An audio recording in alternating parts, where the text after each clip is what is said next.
Hi, this is Kerby Anderson. You know, each day we take on the tough issues and provide a biblical perspective to them. The topics we cover are wide-ranging: apologetics, theology, prophecy, creation and evolution, intelligent design, marriage, family, child-rearing, the millennial generation, trends in society, politics, economics, business, religious liberty, the Constitution, public policy, foreign policy, military policy, tensions in the Middle East, abortion, homosexuality, pornography, sexual ethics, media, technology, history, and America's godly heritage. We talk about anything that affects your faith, your family, or your freedom. So don't go anywhere, because Point of View starts right now.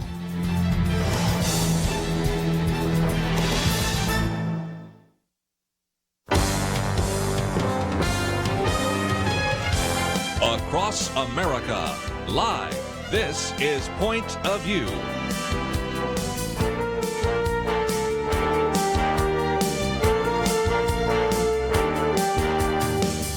And now, Kerby Anderson. Thank you for joining us. It is our weekend edition. Penna, Dexter in studio with us, and Dr. Merrill Matthews, resident scholar for the Institute for Policy Innovation.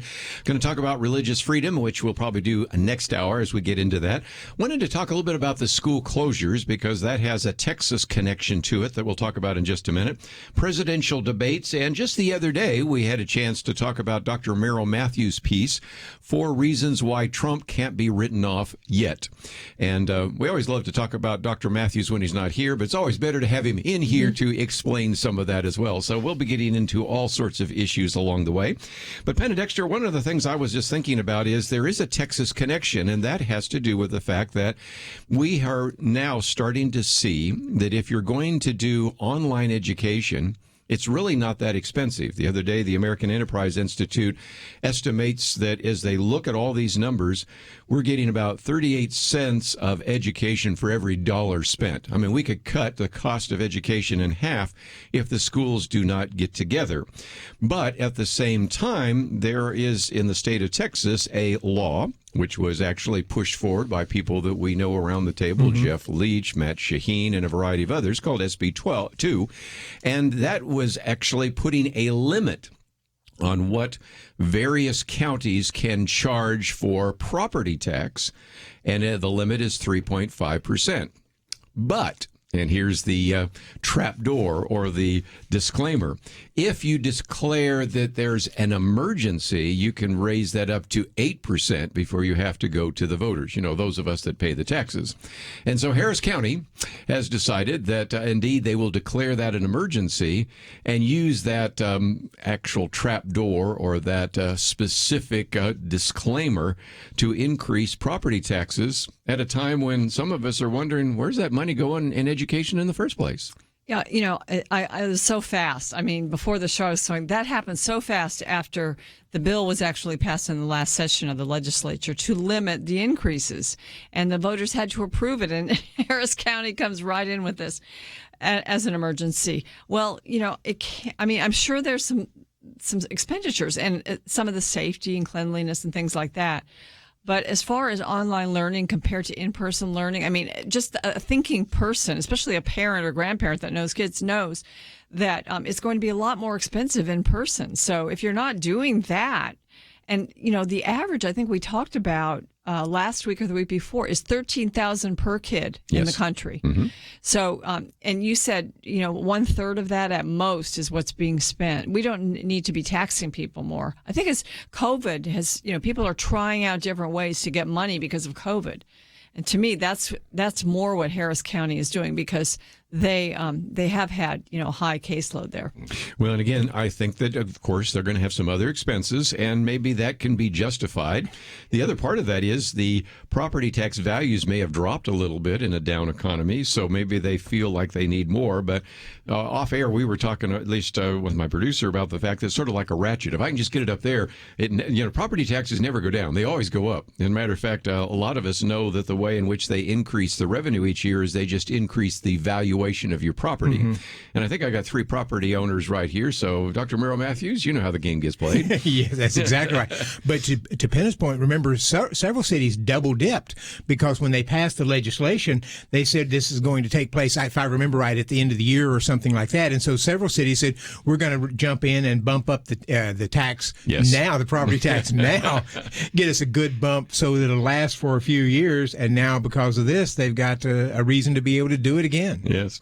Well, one of the articles we've posted here, Penna, Dexter, is, the cost of school closures, and it isn't just the financial cost. I mean, we certainly have tried to provide some of this, and it is intriguing because in just a few minutes, we might even talk about the fact that in the state of New York, Governor Cuomo is saying, you teachers, you're going to go back to work. This is ridiculous. And that kind of surprised me a little bit, if nothing else. That's almost like, are you and Donald Trump on the same page for the first time? What's that all about? But if you think about this, there are more and more individuals, even on the liberal progressive side, that say, we need to put our kids back into school. We just can't keep them online learning because of lunch programs, because of lack of education, all sorts of concerns about whether or not we, with a school nurse, would catch abuse or medical issues or a variety of others. And keeping kids at home studying in their bedrooms is not the same thing as having them in class with a teacher making them pay attention. There are certain realities especially about kids, that they span party lines. I mean, liberal, conservative, far left, far right. Kids are kids. Your kids are kids. And if you are a parent and you've had to deal with this online period of time where their learning is online, especially think of young ones or the ones that are heading into middle school or in middle school. The idea of sitting in front of a computer all day and doing your lessons and, watching lectures and, never having human bodies that are your little friends in the room. I mean, it is just, it's outlandish. It's just out there. And so I think most parents want their kids back. I mean, some it's mixed with fear. Yes. And I know people like that, but really the science, and I'm saying the numbers that we have seen, I think that the governors need to be brave and push the envelope, and the city authorities. Some people are going to criticize them, but they need to be bold.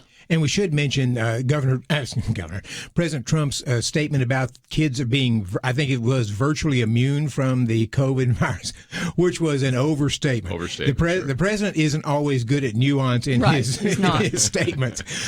Kids tend young people can catch it. It tends to be very, very mild for them. Oftentimes asymptomatic, don't have any real symptoms from it.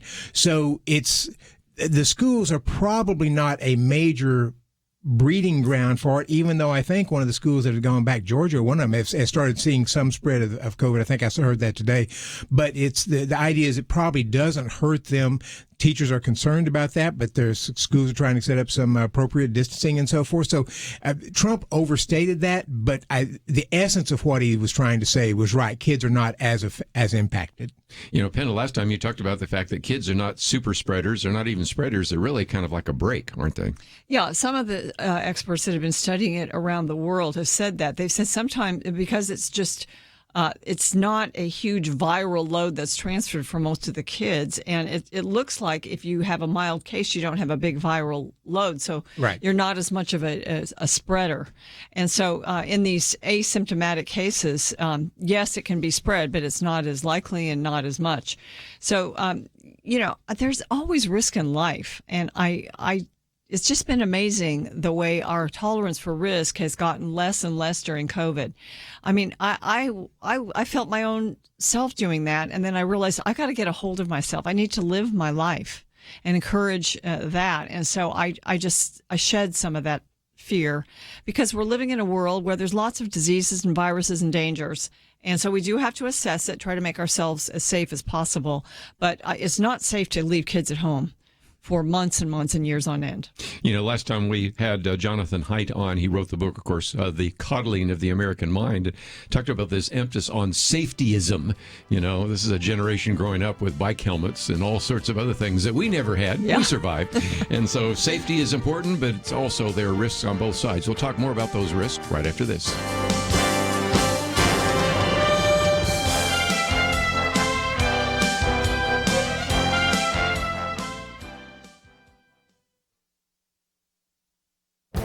This is Viewpoints with Kerby Anderson. On the campaign trail and in university classrooms, capitalism and the free market are under attack. Defenders of the free market system make a convincing case for the economic benefits of capitalism. Adam Smith, for example, emphasized its efficiency but said little about its morality. That's a bit strange given that he was a professor of moral philosophy. So when defenders of capitalism ignore the moral issue, it allows socialists like Bernie Sanders and Alexandria Ocasio-Cortez to criticize the injustice of capitalism. Dinesh D'Souza, in his book United States of Socialism, doesn't ignore the issue of justice, but actually embraces it. Capitalism, he says, far more than socialism, reflects the will of the people and expresses democratic consent. A consumer is like a voter. As a citizen, we get to vote in an election every 2 to 4 years, but a consumer gets to vote every day with his or her dollar bills. That money represents the time and effort put in to get those dollar bills.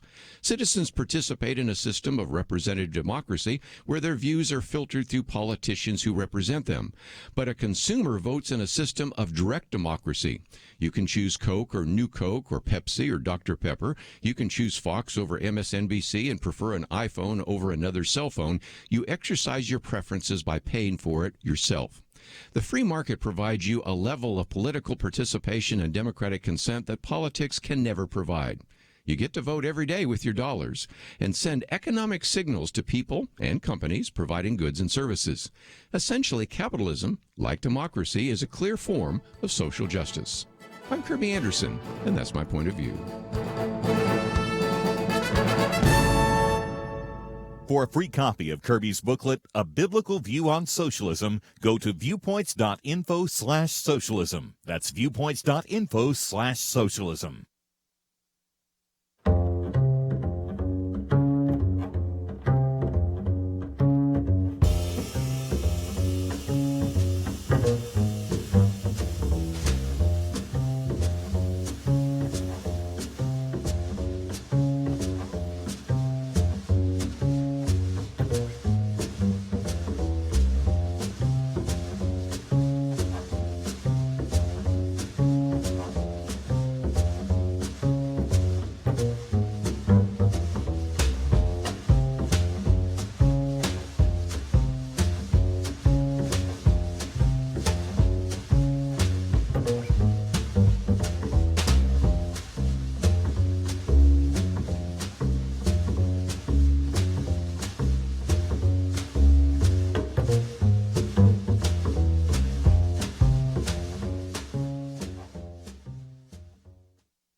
You're listening to Point of View, your listener-supported source for truth. Once again, it is our weekend edition. Penna, Dexter, Dr. Merrill Matthews. If you'd like to join us, 1-800-351-1212. Perhaps you have an opinion about whether or not we should reopen the schools. But one of the articles we've posted for you to read, it's a very good piece by Christina Ramirez, who I think does a good job of reminding us of the fact that groups like the American Academy of Pediatrics, the Royal College of Pediatrics and Child Medicine, not to mention a piece that I read the other day from the New England Journal of Medicine, even some of the recommendations from the Brookings Institute.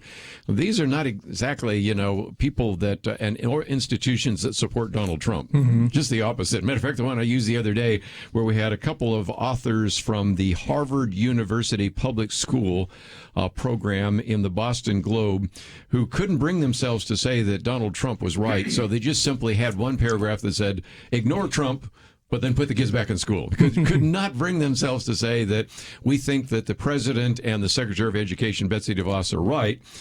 But they really are right, because we have to admit that having kids outside of it should not be.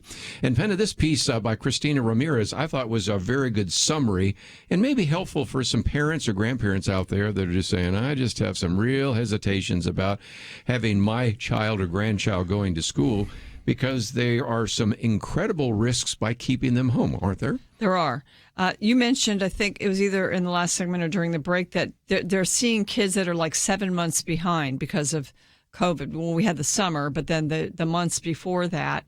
And then, the education establishment is constantly trying to make education equal. In other words, that's a big problem for them.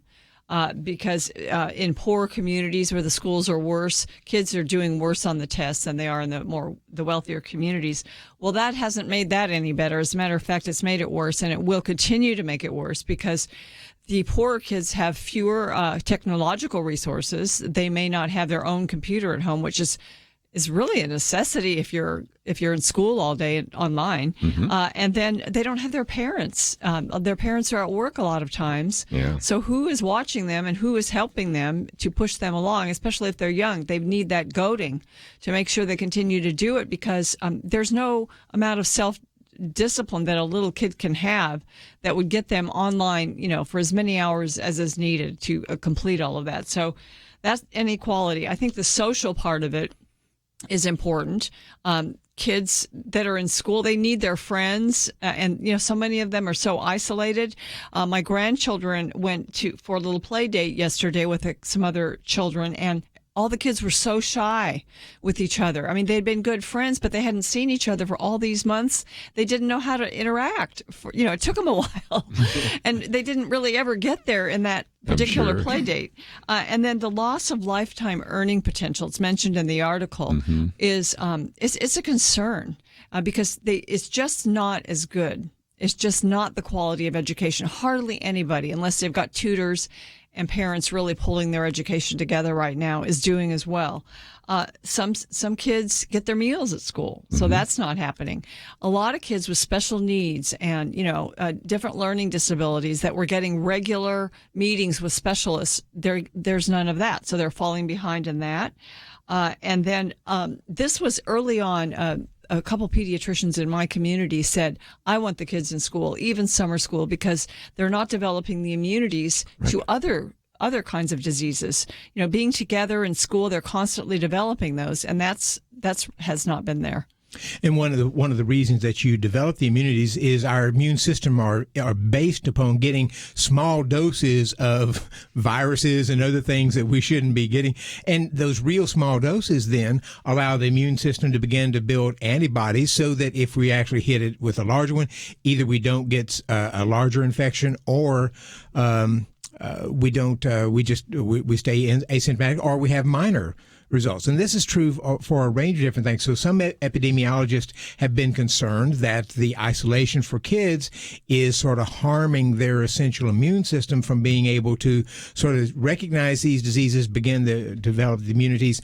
And then the other thing, we're in an experiment in the country forced on us to see how well working from home is going to be for a lot of people. And you have a number of businesses saying, if this works out pretty well, we can save on rent. We don't have to do as much as we thought we would have had to do. We may let more people work from home.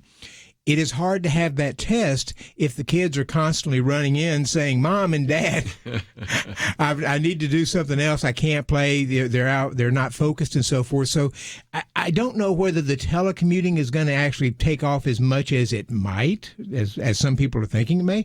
But it hinders the experiment if the parents are having to constantly stop and go and help, especially younger kids, stay focused on the schoolwork. I don't know if you've seen some of the memes out here. It has the Jetsons. Now, that dates me, but some of us remember the Jetsons cartoon, and they had one of working from home, and they had one telemedicine, and they had another one in terms of a variety of other things. And there's a sense in which that is the case, that we always thought maybe sometime in the future that we would be working from home and that we would even be educating from home and doing telemedicine as well. But we're in that world right now, aren't we? And telemedicine is actually taking off significantly, where insurers and the federal government are trying to make sure Medicare, Medicaid, and insurance pays for that, because they've said, this is actually, I've been a proponent of telemedicine now for probably 15 years. I know. As soon as I said that, it has never taken off, but this is sort of forcing it to take off. And we've always said a doctor can spend less time. You just get right on the computer and so forth. The insurance should pay something, not as much perhaps as an inpatient visit, but should pay something. Doctors had sort of pushed back on that. They wanted to have the full, and insurers didn't want to pay anything for it. So they're coming up to some kind of solution on this, but that's something I think that could be very, very helpful for us in not having to go to the doctor if it's something that's fairly common, or rash, or I constantly, my children used to occasionally get ear infections. We knew they were going to get the ear infections. It happened pretty regularly. They needed amoxicillin, but you had to pay to go to a doctor to get the prescription to go get it. If you had a relationship with a doctor and the doctor knows this happens pretty regular with the child, you may just be able to do that by telemedicine and charge. It costs a lot less to do it.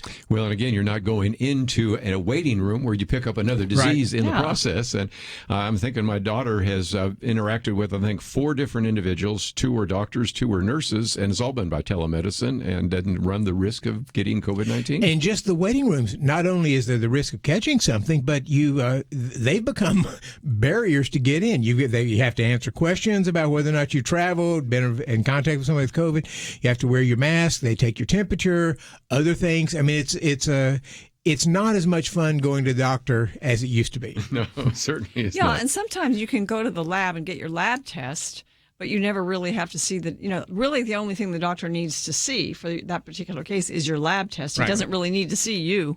So, you could just get your lab test and then the results would be there and you'd have your discussion online and there you go. And waiting in the car. In some of the offices, you have to wait in your car and then they'll call you to tell you when you can come in, which isn't great in the summer. Yeah. Speaking of telemedicine, just before I take a break, some of the things that limited that were regulations, which I think have actually been removed by the Trump administration. Is that true? The Trump administration has been trying to remove that. Some of it was done by state medical associations, which would have said, yes, you can see somebody, but it has to be a doctor in your state. And so even though I could be living in Texas and see a doctor from Canada by telemedicine or see one from India, I couldn't see one from New Mexico. It had to be a doctor within the state. And the state medical associations have been pulling back from that somewhat. But there again is a sort of the union mentality, the guild mentality, which we're here to protect our people. We want to make sure they make the money and not somebody else. Well, we're going to take a break, and when we come back, I want to talk about the teachers' unions. That's kind of related to that. First of all, Governor Cuomo is being a little bit frustrated with the teachers because, as you may have heard the other day, there was a National Day of Resistance issuing all sorts of demands. And so this has led a few people, Mark Thiessen, for example, saying, why shouldn't we consider teachers as essential workers? If grocery store workers are essential workers and people driving trucks and people working as food processors and sanitation workers are essential workers, why shouldn't they? And media people, that's us. And all those. And so then people have said, well, the teachers unions are actually engaged in extortion. Or John Daniel Davidson in the Federalist said, no, they're actually using blackmail. So what about some of these teachers unions? Because Governor Cuomo the other day simply said, if we're going to go back to the schools, the teachers have to believe in the plan and they have to show up and they have to actually teach in the classes. And I thought, whoa, this is really something very different. So let's talk about the teachers unions because that's sort of a related topic. And then we'll move on to some other issues as well. Next hour, we'll get into the issue of religious freedom. A very good piece by Dr. Merrill Matthews, 4 Reasons Why Trump Can't Be Written Off. What about these debates? Are those going to take place as well? Big tech and the election, and whether or not we're going to have an election night or election week or even an election month. So we got a lot more to cover. We'll do that right after this.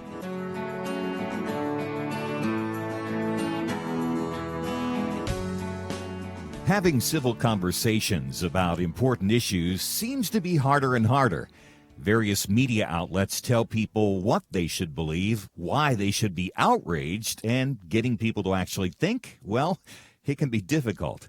Whether it's the gospel, tax issues, social policy, or just about anything else, you need to have solid information and clear thinking to address the hard issues. You need God's truth applied. And that's what you get in less than 2 minutes with Point of View's Viewpoints Commentary, a daily resource to help you be informed and think through the things we need to be talking about. It is free and will arrive in your inbox each day when you visit pointofview.net/signup. Sometimes we know we should say something, but we're silent because we're not quite sure what to say. Viewpoints Commentary can help you break the silence and change the narrative. It can make you a more equipped agent for truth. Get your free subscription to the Viewpoints Commentary at pointofview.net/signup. Pointofview.net/signup. Point of View will continue after this.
You are listening to Point of View.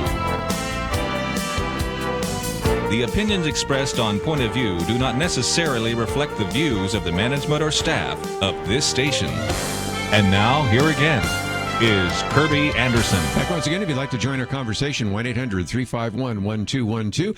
It is Weekend Edition. Penna, Dexter, Dr. Merrill Matthews. We've been talking about schools, and for just a few more minutes, I thought we might talk about the teachers' unions, because there are a lot of articles that have come out this week. Rich Lowry, Ari Fleischer, here's one, Mark Thiessen. I mentioned one just a minute ago that appeared in the Federalist by John Daniel Davidson, and what they're doing is talking about some of these protests. For example, there was the National Day of Resistance, issuing a series of demands that if they're not met, they're not going to return to the classroom. And some of them have nothing to do with schools, but have everything to do with taxing billionaires in Wall Street. You have in Massachusetts, you had demanding remote-only education. Austin, Texas, teachers' unions issued a long list of demands that looked a little bit like what we had out of Los Angeles in terms of some of those, including things that, again, nobody can control. Medicare for all, a California wealth tax, defunding the local police, and then in Washington, D.C., and I'll just end with this one, public school teachers marched in protest, and they placed fake body bags outside the school district's office. They had signs, "Rest in peace, favorite teacher, killed in the line of duty. How many will you let die?" This is getting a little out of hand, don't you think, Penna, Dexter? Yes, it is. And, the idea of making teachers essential workers, I think they are essential. I mean, look at our kids. And, a lot of times this is about teachers and not kids. But some of the demands, I'll just list a couple of them. Like they wanted rents and mortgages canceled. Yeah. That's the teachers union, massive infusion of federal money into the schools. Moratoriums on new charter schools. They don't like charter schools because it's competition for them. And also moratoriums on voucher programs, which is actually what should happen right now because the money we're paying for them not to teach should go to the student. It should be going directly to the student so they can make some choices. And I think almost all of them demand hazardous duty pay, don't they? They want more money for being able to go in and do that. Yes. And, of course, we obviously provided that for the people working in the grocery stores and the meatpacking industries and all that. And I don't think so. And what's happened on this, I have some knowledge on this with some of the industries is the unions are coming back after companies have said, you're putting yourself at risk because you're an essential worker. We're going to give you an extra bump. We're going to give you a bonus or a little extra money per hour or something of that nature while we're going through this pandemic. The unions have come up and said, well, now that you've decided to give us $2 extra an hour during the pandemic, we want that to be part of our standard wages going forward. So my sense is that any of the teachers unions that say we want hazardous duty pay, that will become the baseline for negotiations for future contracts. You figured that out, haven't you? Let no crisis go to waste. One other demand is police-free schools. Yeah. I mean, I saw that one the other day. Excuse me, but that is terrible. At a time when we're having shootings and everything else. I mean, it is just amazing. And again, I come back to what was kind of surprised me. Governor Cuomo in New York really saying we need the teachers to back this. And maybe part of that, I just found out the other day, there was a march in front of one of the school districts there in New York City where they marched with handmade coffins and a guillotine chanting words and slogans like "Children can't learn if they're dead." So I think even though Andrew Cuomo has been pretty patient with a lot of things, I think he's finally kind of reached his limit and just simply said, we've got to get the teachers behind this, and the teachers union has got to stop these demands, or some of us are going to get a pink slip next election. And so this surprised me because he's sounding as much like Donald Trump as anybody that I've seen in a blue state right now. In fairness to the teachers union, this is the same governor that said we're going to put people into nursing homes and we're not going to test them. So he's got a bad track record right now. Does. So if the teachers union was a little dubious based upon his track record, I can understand that. I certainly can, as you've talked about before. But it is an illustration again of some people looking at this and saying, do we have to play politics with everything, even our own kids' education?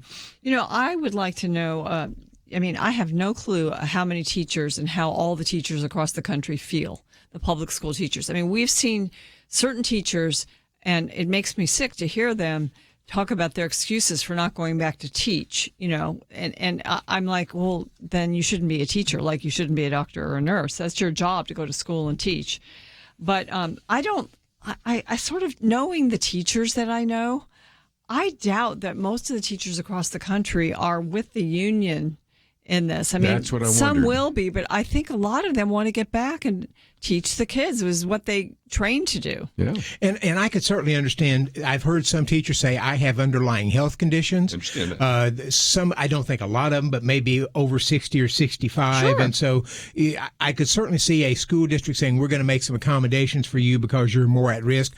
But an awful lot of these teachers, especially for elementary and so forth, they're young. They've only been out of college for a few years. So I don't want to be overemphasize that, but there are a lot of them are younger people who tend to be less at risk just as the kids are. The average age of the public school teacher is 42. Yes. So they're not in the risk category. And what was so interesting is Mark Thiessen actually found a piece from the American Enterprise Institute, and they found that 17% are over the age of 55. Now, if you use 65, then you get into single digits. But okay, if you say anybody over the age of 55, that's only 17%. Or put the other way, 83% are in the low risk or no risk categories. And again, back to that issue, if you have underlying health issues, there are some options to consider. And the other thing that maybe, Penna, we should talk about is there are other countries where the kids are in school right now, and Europe and Australia and other places, and they've figured out ways to make this work in those countries. Why can't we figure it out in this country? We should be able to. There's a lot of safety measures you can take, cleaning measures you can take. Now, if you're going to have to funnel money into the schools, that's where it probably needs to go. There's some extra money needing to be spent for safety. And, a lot of times they separate the kids. They don't take them out of the classroom, for instance. They stay with the same kids all day, and they don't go, they have recess together and everything together. Just certain things like that. They're not perfect. They're not all that much fun, but they're necessary for the moment, this moment that we're in. So other the numbers from other countries, I think, should convince us. Some countries never closed. Some came back fairly quickly. So, that is, I think, where we get some of the numbers about how it's not spreading among kids. In just a minute, we're going to have a chance to hear you talk about pandemic pods. Last week, we had a chance to hear you talk about financing. So there are some options for parents to consider right now, aren't there? There are. And, for some parents, they can do it now. Other parents can't afford to do some of these options. And so that's why I think the whole financing of schools needs to be looked at. This is a perfect opportunity to do it. I'm going to sub for you on Tuesday, and I'm having Lindsay Burke from Heritage Foundation come in, and we're going to talk about that. What are parents creating out there to help? A lot of parents are doing great things with their kids and the way they're educating, but it costs extra money, especially if they're going back to work. It's going to cost money. And so why should we be paying the public school teachers $13,000 per child when the parents are having to jump through, to go to all this trouble and expense to get their kids a good education, and it has nothing to do with the public school anymore? So again, just a very important issue that needs to be addressed. And one of the lines that was used was schools that don't intend to open this fall have no reason to resist sharing resources with parents who are shouldering the burdens that remote learning entails. And again, that's another one from the American Enterprise Institute. Boy, they're doing some pretty good work there.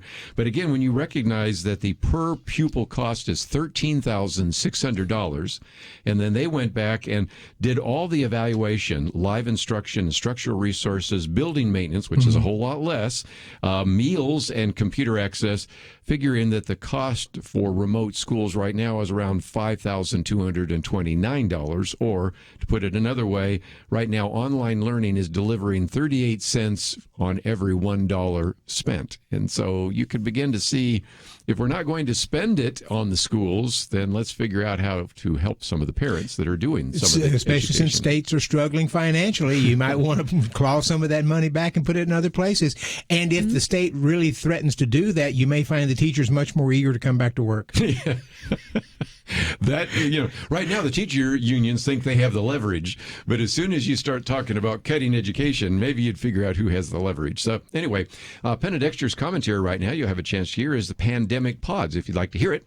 And then when we come back, we'll get into a couple of issues, but let me give you advance notice. We'll be talking about religious liberty with presidential debates. Of course, the campaign is beginning, and a week from Monday, the Democratic Convention. 2 weeks from Monday, the Republican Convention. So we're going to be in the convention world here in August. So we'll be talking about some of those issues.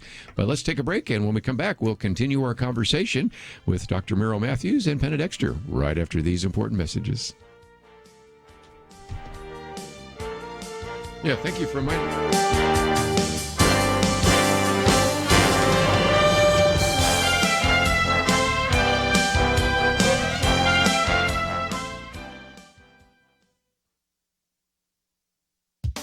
According to the Wall Street Journal, there are nearly 60 million pre-kindergarten, elementary, middle, and high school students in the U.S. And with online learning a poor substitute for actual time in school, many of their educations risk being diminished. Many parents are determined not to let that happen. But in single-parent households and homes where both parents work, it's not going to be easy. 3 economists from Northwestern University surveyed working parents in May and June and found that many of them put into place arrangements that won't be sustainable through all of the fall. Keeping kids learning online will be harder, they say, because parents who weren't at work as a result of lockdowns have returned to their jobs by now. The journal's analysis, titled Schools at Home, So Long Career, included research by several economists showing that parents will be forced to leave jobs and reduce hours and incomes due to school closures. But some parents are finding creative solutions which could perhaps spawn permanent reform. All over the country, parents are organizing pandemic pods. The Heritage Foundation's Lindsay Burke applauds this innovation, in which parents team up with other families in their neighborhoods or social circles to hire teachers for their children. Sometimes parents do the teaching or facilitate online classes, but teachers willing to co-quarantine with a group of kids are in demand these days. Classes take place in homes, in rented studio apartments, in storefronts, even outdoors. A Berkeley, California family set up a 24-foot round geodesic polyhedron in their backyard where 6 kindergartners will participate in online school. The family's Airstream trailer sits nearby and will serve as the school's administrative office. They call it a dome school. The Washington Post describes these arrangements as a 2020 version of the one-room schoolhouse, privately funded.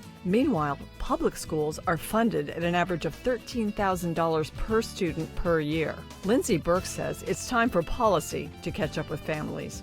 For Point of View, I'm Penna Dexter.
Now, back to Point of View, your listener-supported source for truth. For a few more minutes, I thought we'd talk about the pandemic for just a minute, and then we'll have, of course, our national hour at the top of the hour. But again, as we have been watching, the number of infections seems to be dropping in most states.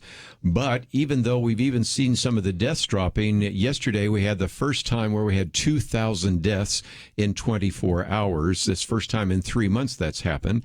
As I've said before, we have actually had a person die about every minute. You know, you can, how many minutes in an hour? 60. You multiply that by 24. That's 1440. And so we've got 1,400 deaths, but now up to 2,000. So some people, Penna Dexter, might say, well, that's why we shouldn't be in the schools. No, these are two different issues. Number one, we are seeing a decline, and yet at the same time, we've seen some spikes, and one of those happened yesterday.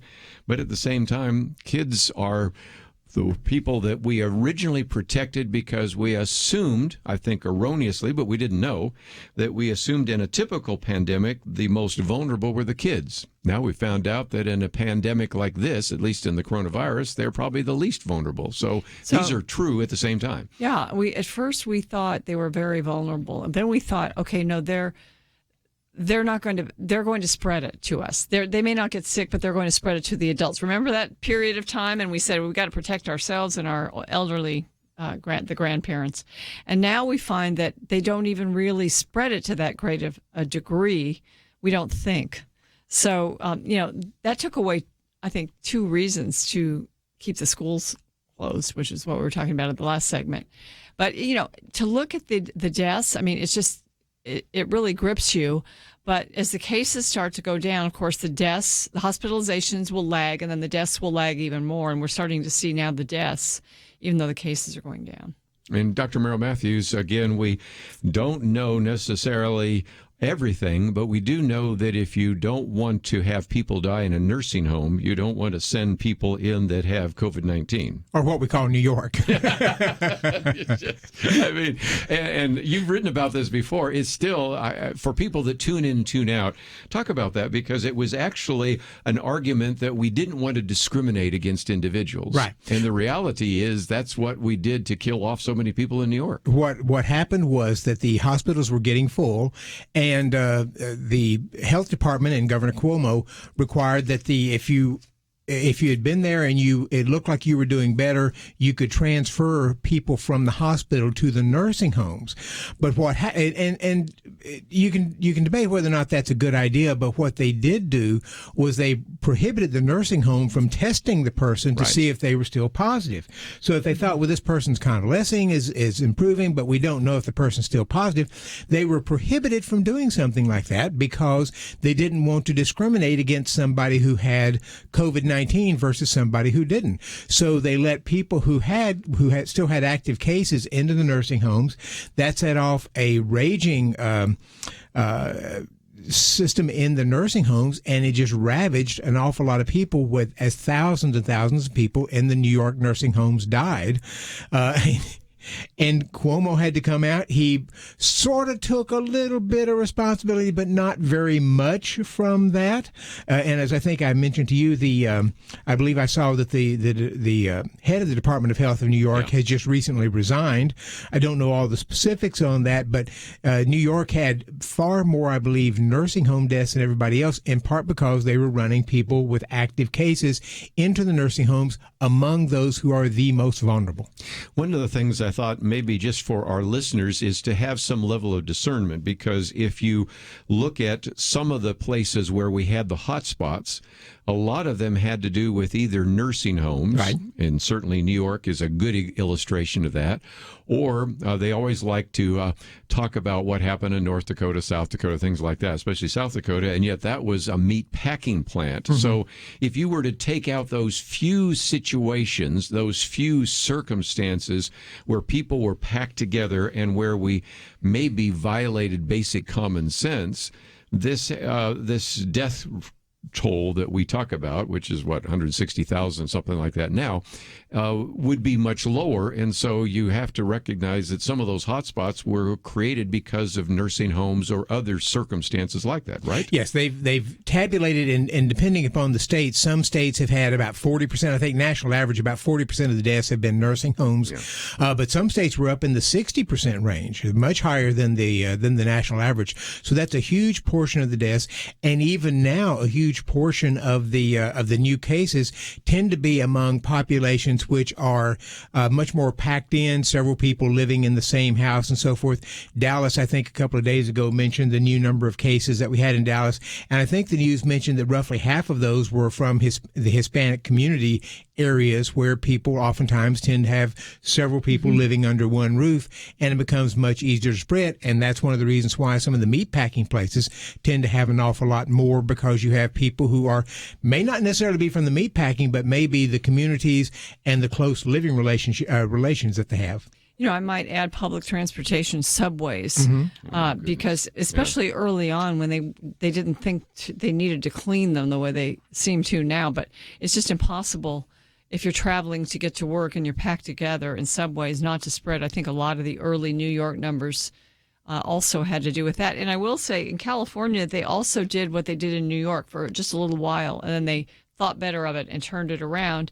And I read this week that in Sweden, which is one country we sometimes look to because they're a little bit more open, they have procedures in their nursing homes where they don't even send as many medical personnel to nursing homes to take care of the people there. It's a little bit part of their attitude, I think, toward the elderly. And so, that's been part of theirs, So they've had high deaths in nursing homes because of that. But there's a sense in which it's a bit by design because that's just the way their system is. And, we don't want to have a system like that. But the reality is that when you're elderly, you do have more of a chance of dying. When you're in a nursing home, it's usually for a reason. So. One other example is recently there was a piece, and I did a commentary about that, saying, churches opened up, and this is a major cause of spreading. And then you went back and said, this was a fraction of a percent. And then when you looked at even more, a good number of the cases came from a church in Oregon where they actually were convinced that they could pray away the coronavirus and things like that. And so, again, there's just been this misinformation sometimes about this. And we'll, in the next hour, when we get into religious liberty, talk about John MacArthur, because he's kind of in the news these days, and a variety of others. And so that's just another point to say, even when you look at the numbers, sometimes there's just one hot spot, or there was just one nursing home, or there was one meat packing plant, or in this case, one irresponsible church, which you cannot extrapolate to 350,000 churches around the country. Right, and my heart really goes out to the nursing homes here because of the spread, they've had to clamp down on their policies themselves. And so yes. I know people who are in a nursing home, if they have to go to the doctor, they go see the doctor, they come back, they cannot leave their room for 2 weeks. And these are small rooms. I mean, it's been very, very difficult on them. It has been. My own father is not in a nursing home, but just any retirement place where there are elderly people, the rules are draconian. And, they're doing it. They're the ones that I know of are doing very well, but they're doing it at, the cost to the social life of the elderly. That's right, because I was thinking of your father in that regard. Well, let's take a break. When we come back, first of all, there was a kind of a point-counterpoint in Newsweek, so I wanted you to see that. Even though Kelly Shackelford will not be there, we have his piece, so we'll talk about that briefly. And then since we have been spending some time talking about Dr. Merrill Matthews with him not here, we will talk about it with him while he is here. 4 reasons why Trump can't be written off yet. And that brings us into, is there going to be a presidential debate? And what are some of the comments that the former Vice President Joe Biden have been making this week? I've been a lot of people talking about that, so I figure it's about time for us to talk about that as well. And then we'll get into how the big tech companies may or may not have an influence on the election. So we've got a lot more to cover, and we will do so right after this.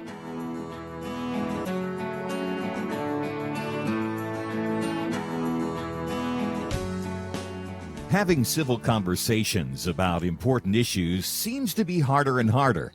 Various media outlets tell people what they should believe, why they should be outraged, and getting people to actually think, well, it can be difficult. Whether it's the gospel, tax issues, social policy, or just about anything else, you need to have solid information and clear thinking to address the hard issues. You need God's truth applied. And that's what you get in less than 2 minutes with Point of View's Viewpoints Commentary, a daily resource to help you be informed and think through the things we need to be talking about. It is free and will arrive in your inbox each day when you visit pointofview.net/signup. Sometimes we know we should say something, but we're silent because we're not quite sure what to say. Viewpoints Commentary can help you break the silence and change the narrative. It can make you a more equipped agent for truth. Get your free subscription to the Viewpoints Commentary at pointofview.net/signup. Pointofview.net/signup. Point of View will continue after this.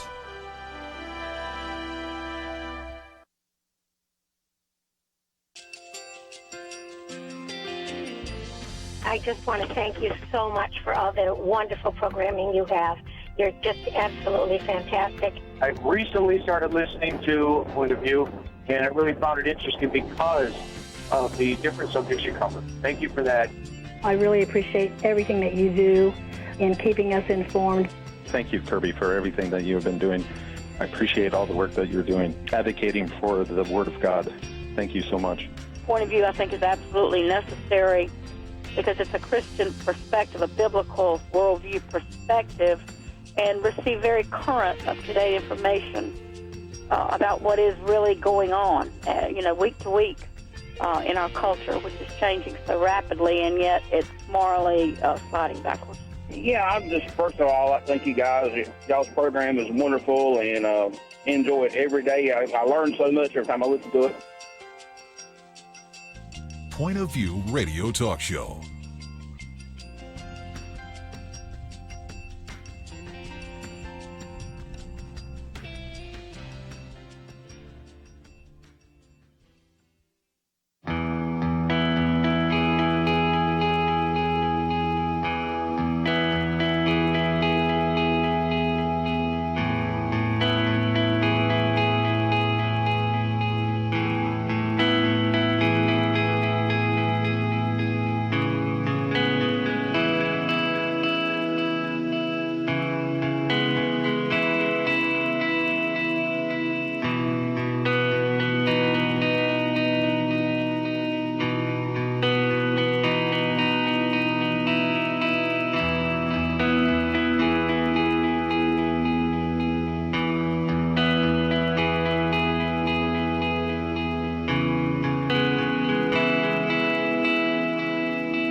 Hi, this is Kerby Anderson. You know, each day we take on the tough issues and provide a biblical perspective to them. The topics we cover are wide-ranging. Apologetics, theology, prophecy, creation and evolution, intelligent design, marriage, family, child-rearing, the millennial generation, trends in society, politics, economics, business, religious liberty, the Constitution, public policy, foreign policy, military policy, tensions in the Middle East, abortion, homosexuality, pornography, sexual ethics, media, technology, history, and America's godly heritage. We talk about anything that affects your faith, your family, or your freedom. So don't go anywhere, because Point of View starts right now.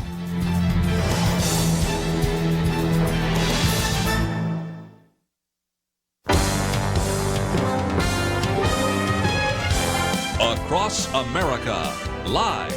This is Point of View.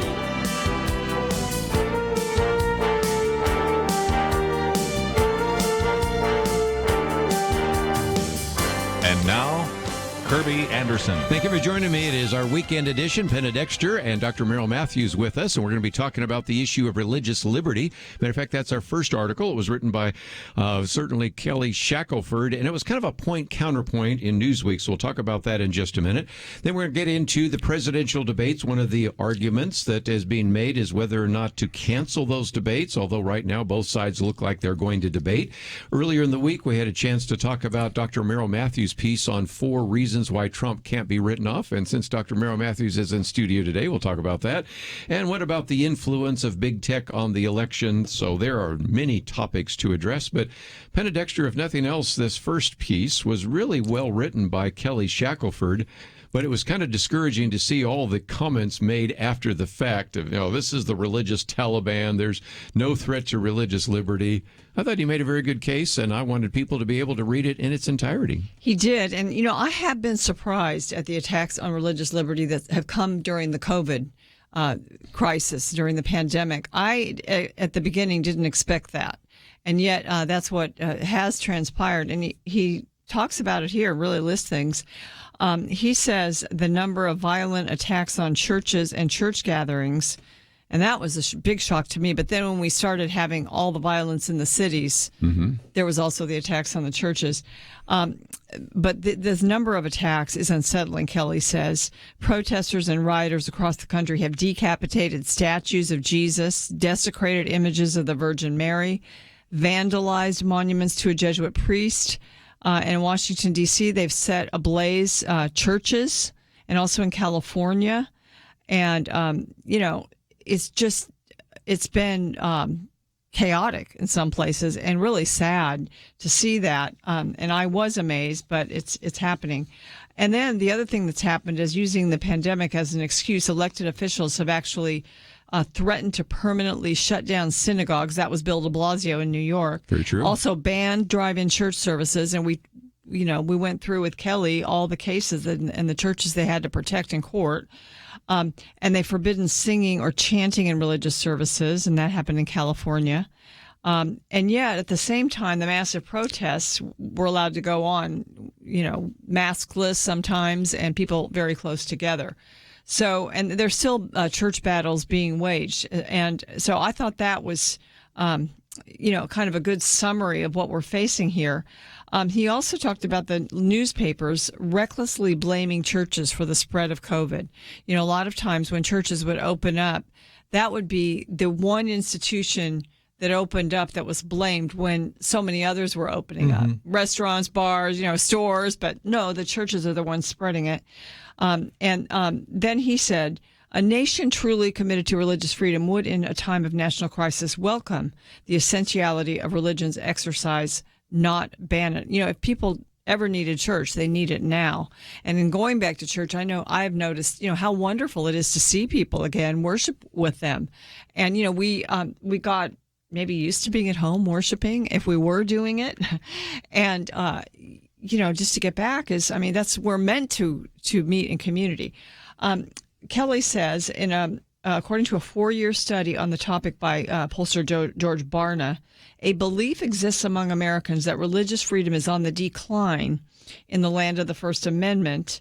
And also Pew Research Center observes a global downgrade in religious freedom.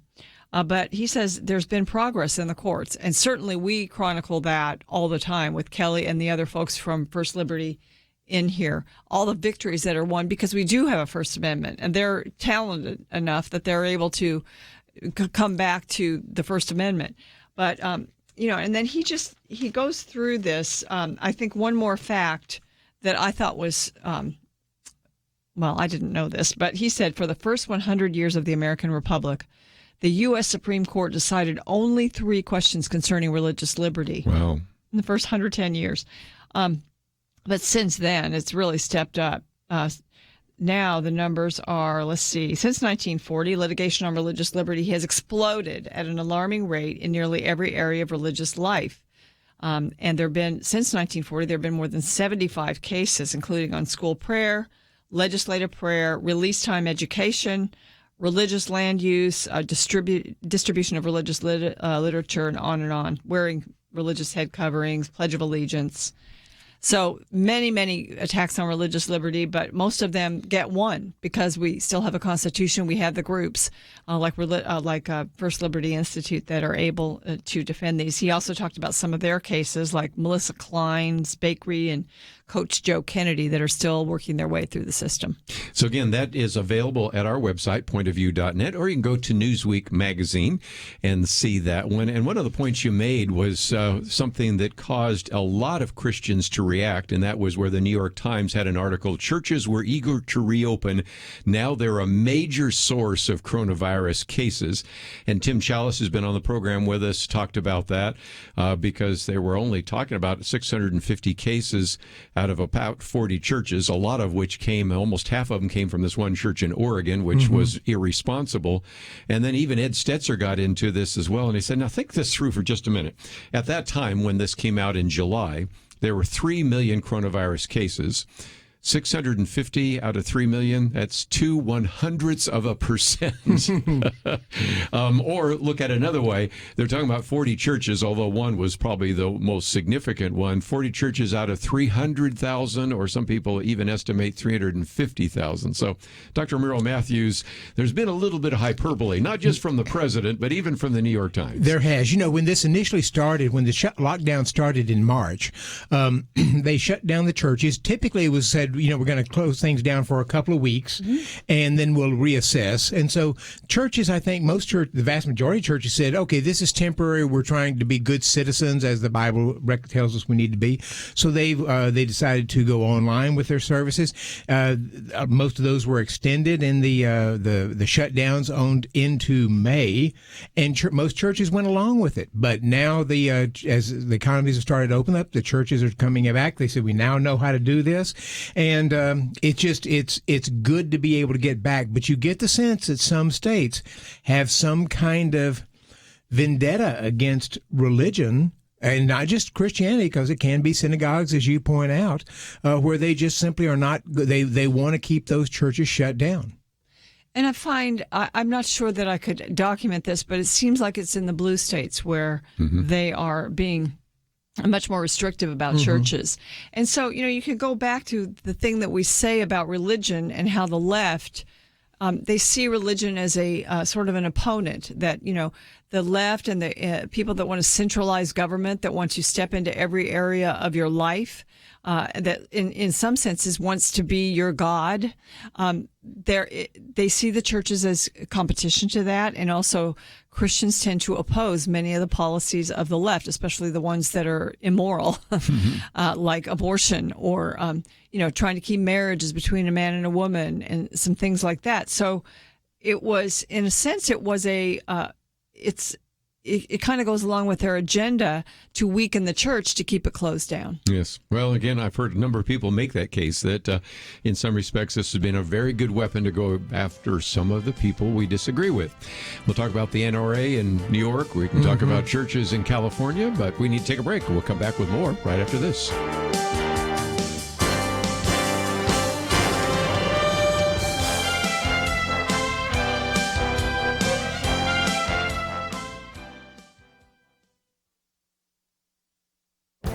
This is Viewpoints with Kerby Anderson. On the campaign trail and in university classrooms, capitalism and the free market are under attack. Defenders of the free market system make a convincing case for the economic benefits of capitalism. Adam Smith, for example, emphasized its efficiency, but said little about its morality. That's a bit strange, given that he was a professor of moral philosophy. So when defenders of capitalism ignore the moral issue, it allows socialists like Bernie Sanders and Alexandria Ocasio-Cortez to criticize the injustice of capitalism. Dinesh D'Souza, in his book United States of Socialism, doesn't ignore the issue of justice, but actually embraces it. Capitalism, he says, far more than socialism, reflects the will of the people and expresses democratic consent. A consumer is like a voter. As a citizen, we get to vote in an election every 2 to 4 years, but a consumer gets to vote every day with his or her dollar bills. That money represents the time and effort put in to get those dollar bills. Citizens participate in a system of representative democracy where their views are filtered through politicians who represent them. But a consumer votes in a system of direct democracy. You can choose Coke or New Coke or Pepsi or Dr. Pepper. You can choose Fox over MSNBC and prefer an iPhone over another cell phone. You exercise your preferences by paying for it yourself. The free market provides you a level of political participation and democratic consent that politics can never provide. You get to vote every day with your dollars and send economic signals to people and companies providing goods and services. Essentially, capitalism, like democracy, is a clear form of social justice. I'm Kerby Anderson, and that's my point of view. For a free copy of Kerby's booklet, A Biblical View on Socialism, go to viewpoints.info/socialism. That's viewpoints.info/socialism.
You're listening to Point of View, your listener-supported source for truth. Weekend edition. In studio with me today, Penna, Dexter, and Dr. Merrill Matthews. Let me just mention that we have posted this very good piece by Kelly Shackelford on religious freedom that appeared in Newsweek. But let's, if we can, for just a minute, talk about some of the practical implications, and we'll talk about Grace Community Church and John MacArthur in just a minute. But I thought, just to set the context, we also had a petition that went to the Supreme Court, and this came from Calvary Chapel, Dayton Valley, and that was declined. But I love what Justice Neil Gorsuch said, because he said, in Nevada, it seems it is better to be in entertainment than in religion. Maybe that's nothing new, but the First Amendment prohibits such obvious discrimination against the exercise of religion. The world we inhabit today, with a pandemic upon us, poses unusual challenges, but there is no world in which the Constitution permits Nevada to favor Caesar's Palace over Calvary Chapel. That's such a great line. But again, for people not familiar, you have, let's just now focus on California. You have, of course, Greg, that has been actually talking about some of the things that are happening at the Harvest Church. Greg Laurie. And he decided to be outside under a tent. And then, of course, you have John MacArthur, and that was a decision, who is the senior pastor of Grace Community Church there in Sun Valley, to say that he feels that the state has overstepped its legitimate God-given authority. What have you found out, Penna? Well, yes, and he's actually had to retain attorneys because there's been a cease and desist letter threatening jail time. He's 81, very successful pastor there in Southern California, also has a radio ministry and a college and a seminary. And also they're threatening a $1,000 daily fine for continued violations of Governor Newsom's order shutting down churches. One of the points they're making in their own defense, the mayor of L.A., Garcetti, has allowed the protests to continue every night and certain businesses to remain open, and yet they're threatening to jail and fine the pastor. It's a big church. It's a mega church. And I will say, apparently people were not wearing masks. They weren't really social distancing. They were worshiping it was pretty much, even MacArthur himself said, it was pretty much like a normal Sunday, which, I would love. But the lawyer that he retained, one of them is the lawyer for the Trump 2020 campaign. Her name is Jenna Ellis, and also Charles Lamandry, who's done a lot of cases that we've reported on. Sure. He's with the Freedom of Conscience Defense Fund. There you go. You've got still people gathering in L.A. and protesting, and yet Grace Community Church, which the Trump lawyer says, or the lawyer for Jenna Ellis says, Grace Community Church has every right to assemble without impossible and unreasonable infringement from the state. The state has absolutely no power to impose the restrictions it is demanding. It's very interesting that the threat of jail time for him, because we're living in a time right now where a number of states, mostly blue states, have been letting people in jail out, many of them who are in there for murder and other things, because they're saying it puts them at risk for the COVID-19 virus. It would be very interesting if California said, even though we've been letting hardened criminals out of jail, we're going to put a 81-year-old man in jail because he won't close his church. A prominent pastor. Yes. That everybody knows out there. I'll read from his statement, then I'll take some phone calls here. 1-800-351-1212. He made the case, quote, when one of the three institutions, that would be family, church, and government, exceeds the bounds of its jurisdiction, it is the duty of other institutions to curtail that overreach. And then he also makes the argument that politicians may manipulate statistics and the media may cover up or camouflage inconvenient truth. You think? Mm-hmm. So a discerning church cannot passively or automatically comply if the government orders a shutdown of congregational meetings, even if the reason given is a concern for public health and safety. Now, on Monday, I think we're going to have Jim Dennison talking about this in a little bit of detail. Also, we've got a couple of other individuals that will be joining us, including Greg Laurie later this month, who was somebody else I mentioned in terms of the Harvest Church. So lots of issues to address right now. Here's one of the threats that's being made, and they've been making these threats against businesses in California, too, and that is if you don't comply, we're going to cut off your power. Yes. Your electric water. power, your water. Water and your electricity, which I thought was pretty amazing. Amazing. And that's kind of like what you get in communist countries. Penna mentioned a well-known pastor. He's internationally well-known. And you have to think, Governor Newsom, when you're deciding which battles you want to take on, do you want to take on an internationally well-known and loved pastor and make that the key issue in the state? It's just, it would be political stupid if he did that. I think so. The other part of this is John MacArthur has been famously over the decades a pastor who has not jumped into the culture wars. Mm-hmm. He has been an expository preacher, right, verse by verse throughout the Bible, and in he the religious right came and went, and he was critical of the religious right for conflating politics and religion too much. Mm-hmm. And then the things in California, because they're very hard on religious liberty out there, and they're going after colleges and with the homosexual transgender agenda. And he has a college. And so when that started happening, he started seeing why we need to be a voice in the arena of government and politics. And then, this is happening now to the church. And so, I'm glad to see the turn and the fact that he is very courageously standing up. And I might mention, I think there's so many things in this time that we're facing right now, and where, none of us wants to get COVID. We don't want to get sick. We don't want to spread it. And we want to be, quote unquote, safe. But what about believer across the nation? What about being courageous? we need to be courageous. If we don't find our courage, we may lose some of these battles that we could have otherwise won. Well, let's take some phone calls because I suspect some of you have some comments about that. So we'll head first to Arizona. James, what would you like to add to our conversation today? Hey, my brothers and my sister, how you doing? Well, we are good. It doesn't sound like our country is very good. It sounds as if that our rights are all being trampled on, like the assembly, like the freedom of speech. How about the freedom of religion? And to the California governor, last time I checked, there was laws against shutting people's electricity off, no air conditioning, no heat, no water. So they're breaking their own laws, and we shouldn't really be surprised because God Almighty said in the end of times, good will be called bad and bad will be called good.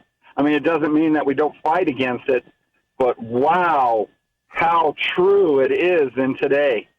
Well, again, that was, I guess, the mayor of Los Angeles. But again, I remember how he said that. He said, 99% actually are going along with this and complying, but we're going to go after, we're going to hunt down. That was his words. We're going to hunt down the 1%. And if they don't comply, we're going to turn off their electricity and water. That's a pretty strong statement.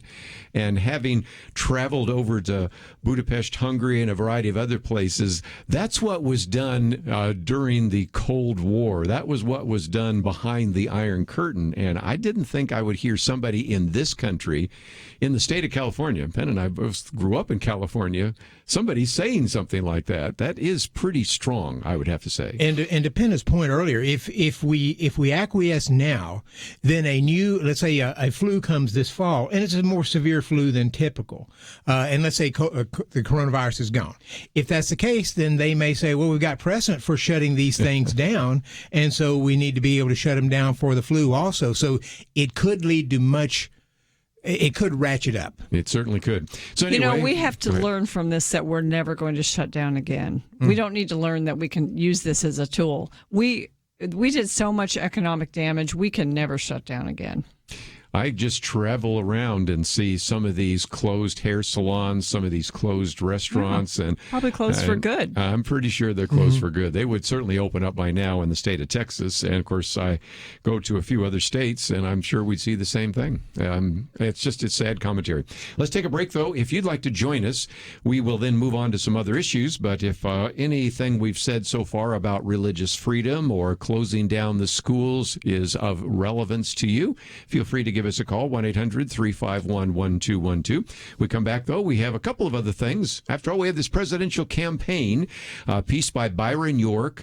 Why so much talk about canceling the debates? And there have been a number of people that are suggesting that they should be canceled. We've had debates ever since the 1960s, essentially, off and on sometimes, but mostly on. And then also a very good piece by Dr. Merrill Matthews for reasons why Trump can't be written off yet. So we'll get into the presidential campaign, have some other things on the cost of school closures and some of the risks there. And then also maybe how will big tech maybe have an influence on the elections? And so we've got a lot of cover material. We also have a lot of phones ringing right now, so we'll take those calls right after these important messages. 2020.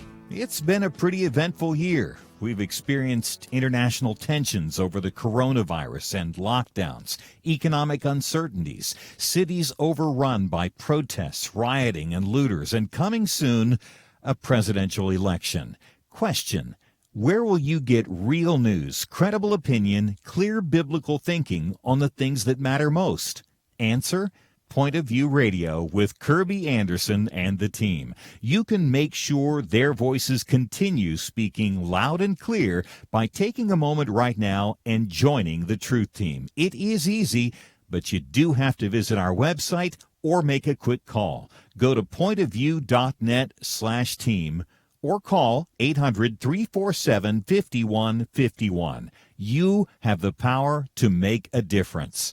Joining the Truth Team can help ensure that millions of people will get a different opinion from the major purveyors of fake news. We don't get big advertising dollars like the networks or tax money like PBS.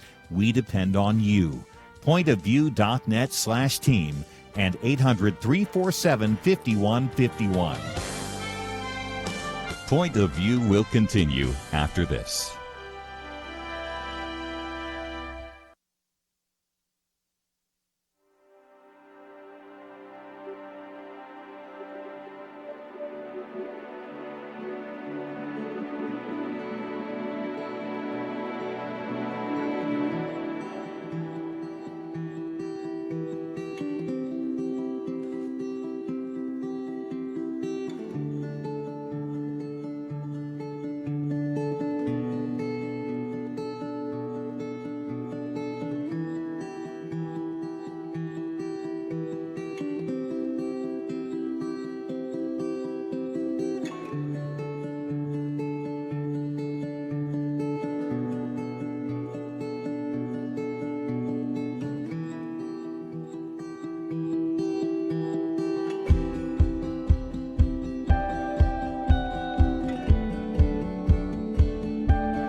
You are listening to Point of View.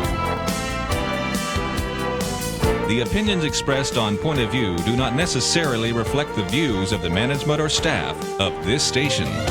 And now, here again is Kerby Anderson. If you'd like to join our conversation, 1-800-351-1212.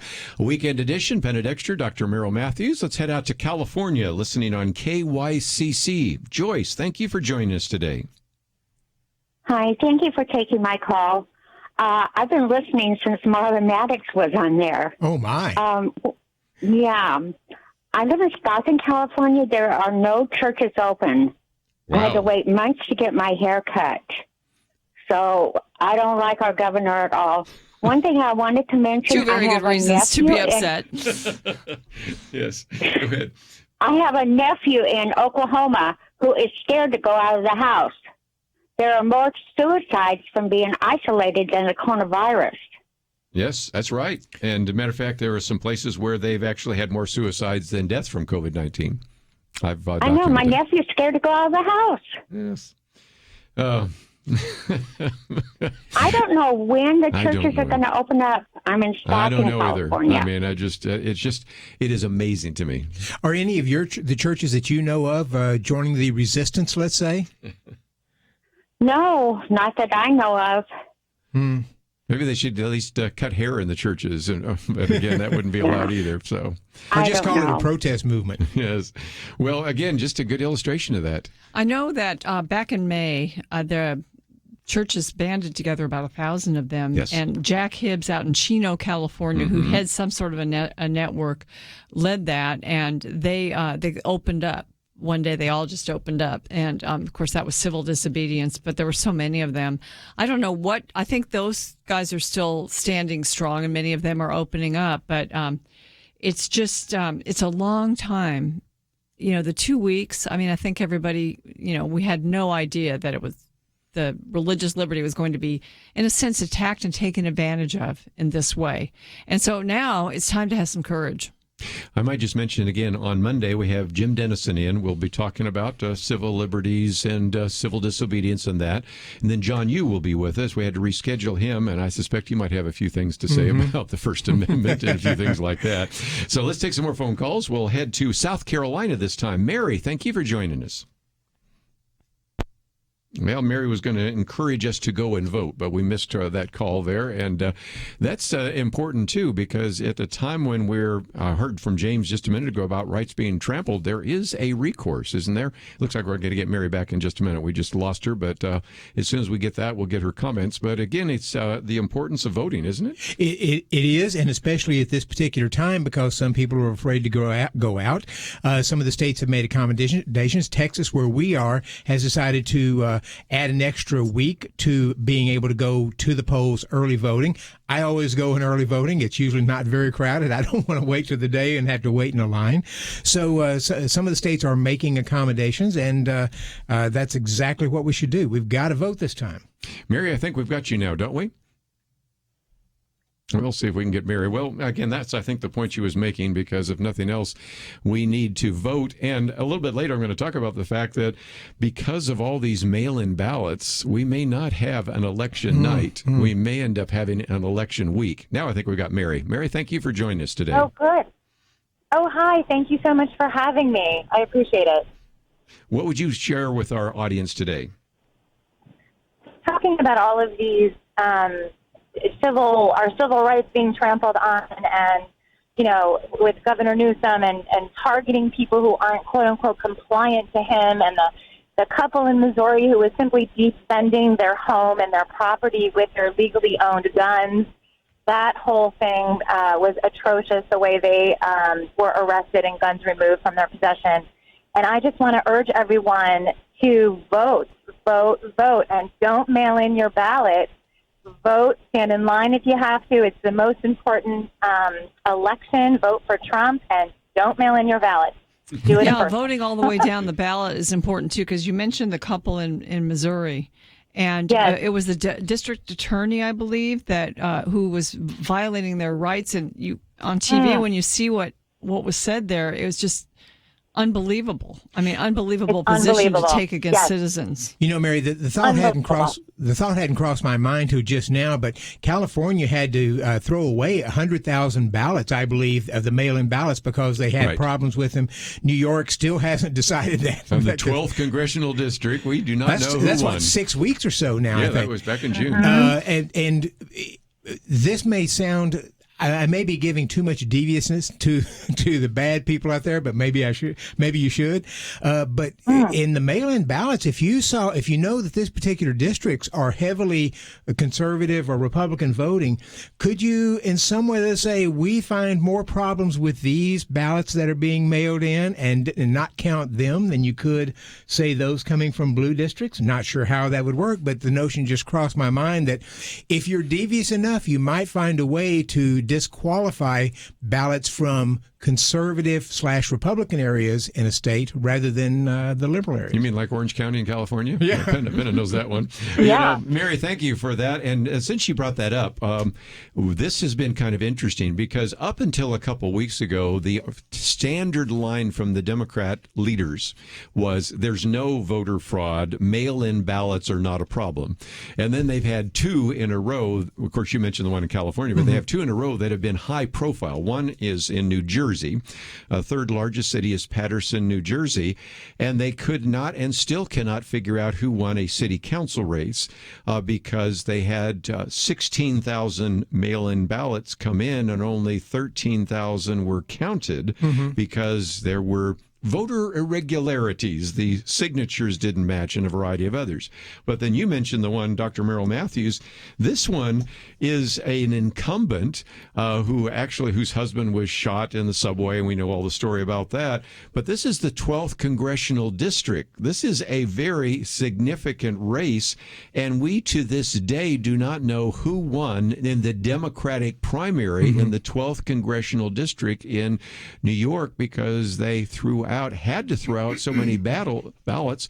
And so as a result, the individual that is challenging the incumbent in that particular case is bringing a suit. And so as it is today, August 7th, we still do not know who won in a primary in June in a congressional district. And of course, there are several states that have had mail-in ballots for some time, and they seem to have gotten these sort of down. But by the fact that many states that haven't done this on a regular basis are looking at going to it, they don't necessarily have the expertise and so forth to be able to handle this. There's also issues with the mail going on right now, and whether or not the mail can get there in time. And so it's a mess. One of the reasons the ballots are thrown out is because they're not signed. So I do think that or the signatures don't match. Right. Yeah, right. Yeah. And what you said, Buddy, is that not only are the authorities and the officials figuring out how to do it over a few elections, but the people also are probably learning, well, I better sign it and do it correctly, not make a mistake that's going to get me disqualified from voting. I still don't think it's a good idea. I think we ought to encourage across the country in-person voting and downplay mail-in voting and make it, if you are going to use mail-in voting, just bring back that word absentee ballot, and that's what it needs to be. You need to apply for it and get it back and have it verified rather than just having these blanket mailings of ballots where then they go to unregistered voters, people that have moved, somebody different can open it and send it back. So it's not a good way to run an election or to really conduct a democracy. Two things that you both said. First of all, Dr. Merrill Matthews was talking about some of the states have it down, and Ari Fleischer's piece that we posted the other day said Washington State is a good example. After doing this, they worked out all the bugs, but those were worked out over 2 or 3 election cycles, not done in the midst of a pandemic. So back to your point, and then back to Penna's point as well. I think this is another example of media malpractice because the media either does not understand or intentionally confuses absentee ballots with mail-in ballots. And those are two very different things for very different reasons, right? Yes, they are. Absentee is legitimate. You're out of the country. You're too sick to get out. There's some kind of safeguards. Yeah, there are all kinds of reasons. And really, I think the age in many states, if you're 65 or older, you automatically qualify for one, but we need to keep the system where you have to apply for it. And President Trump tried to stress that the other day. He said absentee ballots, good. Mail-in ballots, bad. And he had a point there. Yes, well, he does. Even if some of that interview went the wrong direction. Yes. But nevertheless, we certainly are not surprised by that. Penna Dexter's piece right now on the pandemic pods is coming up. And for those of you listening online, you can hear that. And I've got a whole bank of phone calls. So I think a few of you want to talk about everything from voting to church meetings. So those are all on the table. And we may then postpone some of the conversation about the presidential campaign. It's going on right now, isn't it? I think. Yes, and so we've got a couple of good pieces that we'll get to in just a minute. But first of all, you can have a chance to hear Penna Dexter's Viewpoints commentary today. And as a matter of fact, a good opportunity for you if you have not signed up. You can receive mine in your inbox Monday through Friday. You'll receive hers on Saturday. And you can hear it right now if you're listening online. And we'll be back right after this.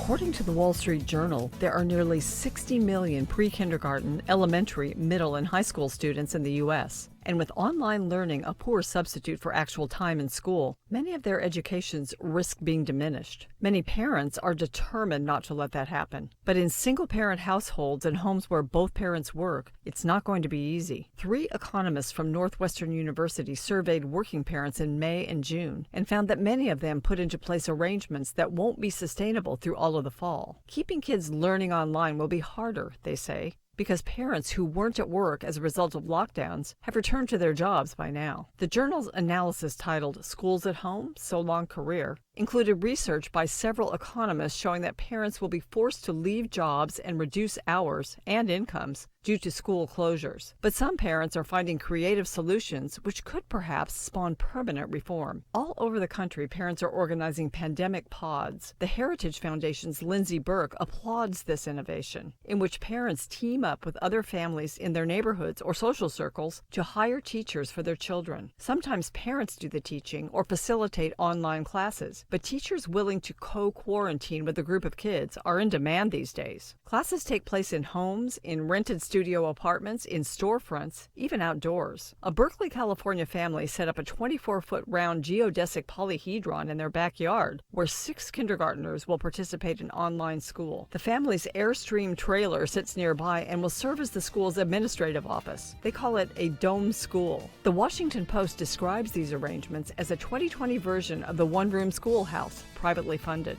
Meanwhile, public schools are funded at an average of $13,000 per student per year. Lindsay Burke says it's time for policy to catch up with families.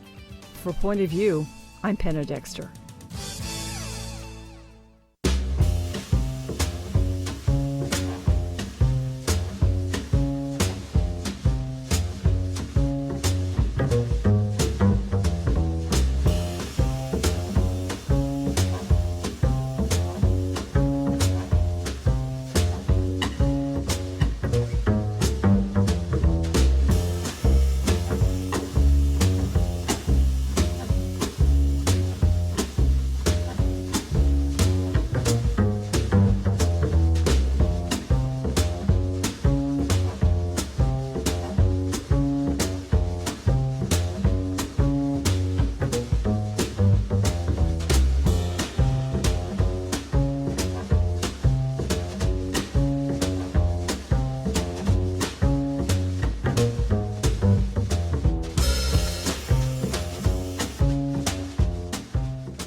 Now, back to Point of View, your listener-supported source for truth.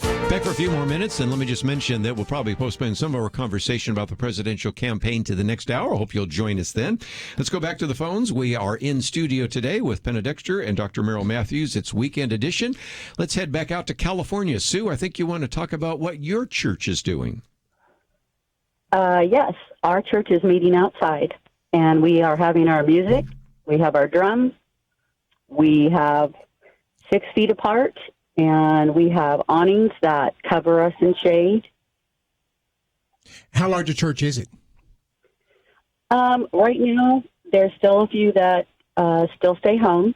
I would say maybe 150, somewhere in there. And but right now, we have elderly, and so they're still, apprehensive because of the news that they hear or listen to. And again, even in my own church, we meet in the chapel, and I have a Sunday school class, and so we have it both live, and we had about half the people live in the chapel, and the other half watching on Zoom. So you can do live and Zoom. Usually. Now, is your church exempt from, if you're meeting outside like that, it's not exempt from Newsom's order, is it? I don't know that. You're just doing it anyway. I'll be honest with you. What part of the state are you in? We're about an hour away from Sacramento. We're in Stockton. Okay. Oh, Stockton. Yeah. And this lady that called that said she, but there are other churches that are meeting outside too, not just us. Mm. And they're proud of it. And we need to stand up. Good for you. Good for you. Well, again, just an illustration of how to do that. I as a program note, August 20th, we'll have Greg Laurie with us. We'll actually be talking about his upcoming cinematic crusade. He's done crusades before, but we'll chat with him and find out how he's done it. His tent, as I understand, is about half of a football field size. So, again, this is difficulty for the mega churches. You know, Dr. Right. Merrill Matthews, we talked about you a couple of weeks ago when your church at Denton Bible, Tommy Nelson's been on the program with us before, is a mega church. It's more difficult when you are talking about hundreds and hundreds of people, but you figured out a way to make that work. They did. The elders have done a very good job. As it turns out, a lot of people are concerned, and they're just watching from home online, so it's a much smaller group than I would have actually had thought would come. So there's plenty of space in there. They've done the spacing. They go through and sanitize after a service. People are asked to wear a mask at least coming in and when you're moving in the halls and so forth. So they've done a good job there, and they're not packed either. So I think it's working fairly well for them. But it's interesting because in the United States, we have not been challenged very often with where does our religious belief conflict with what the government's demanding from us in ways that we want to be good citizens. Paul says be good citizens out there, so we're trying to be good citizens. At the same time, we can't forego what we're called to do in terms of meeting together and so forth. And so churches are trying to figure out a way to make this work for a change, where they are doing the best they can to be good citizens. And John MacArthur saying we're going to do some civil disobedience here. But it's one of our earlier challenges I think we've had on something like this. Well, part of it is when the churches were all very cooperative at the beginning, it was because we had this original reason was to flatten the curve. Remember that? And temporary. Yes, and it was temporary, and it was the hospitals were in danger, we thought, of being overwhelmed. And that is gone. That threat is gone. The goalposts have been moved now in some states. And Newsom has definitely moved the goalposts and made it much more draconian of an order, because now I don't know what they're going to say. Is it going to be the end point? When are they going to say it's safe to open if you can't open now? We have to have a vaccine that everybody gets. It's interesting because even though we consider California liberal, a lot of unusual religious practices going on there and so forth, and non-religion at all. But California is home to some major seminaries and major Christian colleges and major churches. Yes, for sure. And again, Penna's asking a good question because we aren't going to get this maybe until the next hour, but some of these teacher unions in New York City said, we don't want to go back to this classrooms until 14 days after we have the last COVID-19 case. And if you start saying you're never going back, we're never having a church service till after we have no more COVID-19 cases, that basically means never. Again, we'll be talking a little bit more about civil disobedience on Monday. This is the booklet that we have on it. And if nothing else, maybe have to put a part 2 there because of some of this. But let's take another phone call just before we take a break. And we'll head to North Carolina this time. Herbert, you're on, and I'd love to hear from you. Thank you all. Thank you for being patient with me. I wanted to make some points because this is an open platform that the Lord will sustain. His word must go out. The Bible says God gave the word. Great was the company of them that published it. There are many translations of that, but I thank you all for being there. My original point that gentleman spoke to me about, Psalm 119, it is time for thee, Lord, to work, for they have made void thy law. I see the disparities of multi-level disparities in our country. In all of our major institutions, there's not an institution that's not touched. There's not a system that's not touched. Only God can do this. It doesn't make a difference that man does not believe. The Apostle Paul said, so what if some don't believe? Does it make the word of God of none effect? He said, God forbid, he can't do it.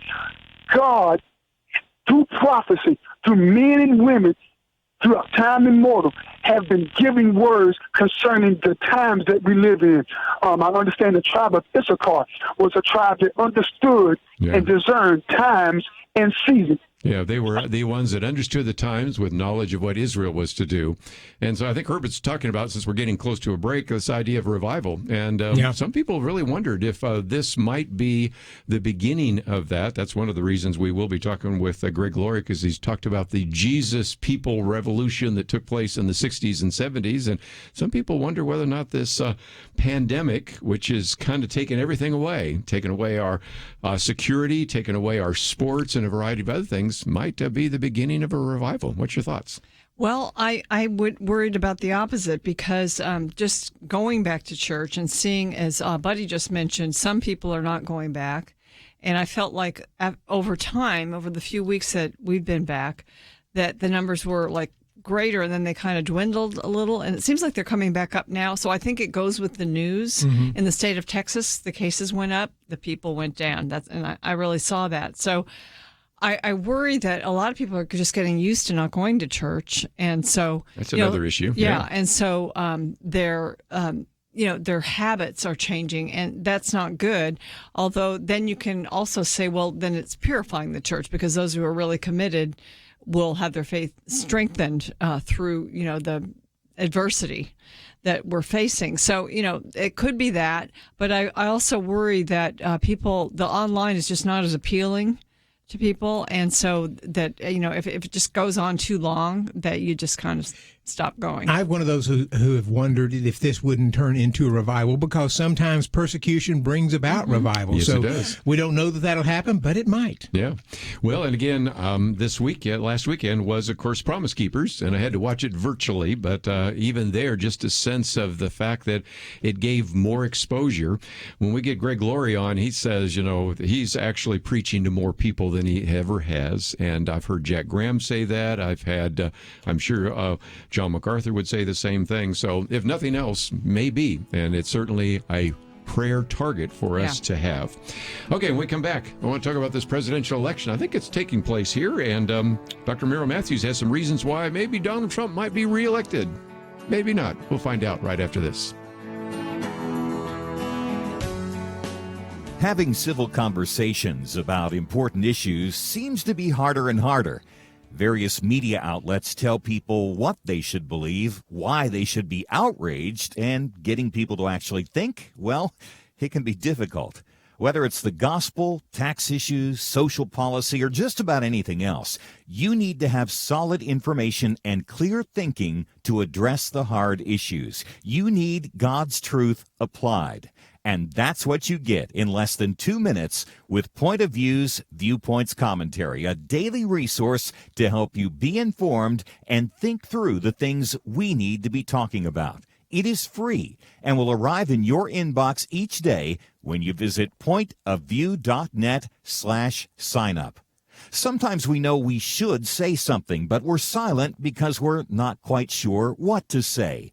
Viewpoints Commentary can help you break the silence and change the narrative. It can make you a more equipped agent for truth. Get your free subscription to the Viewpoints Commentary at pointofview.net/signup. Pointofview.net/signup. Point of View will continue after this.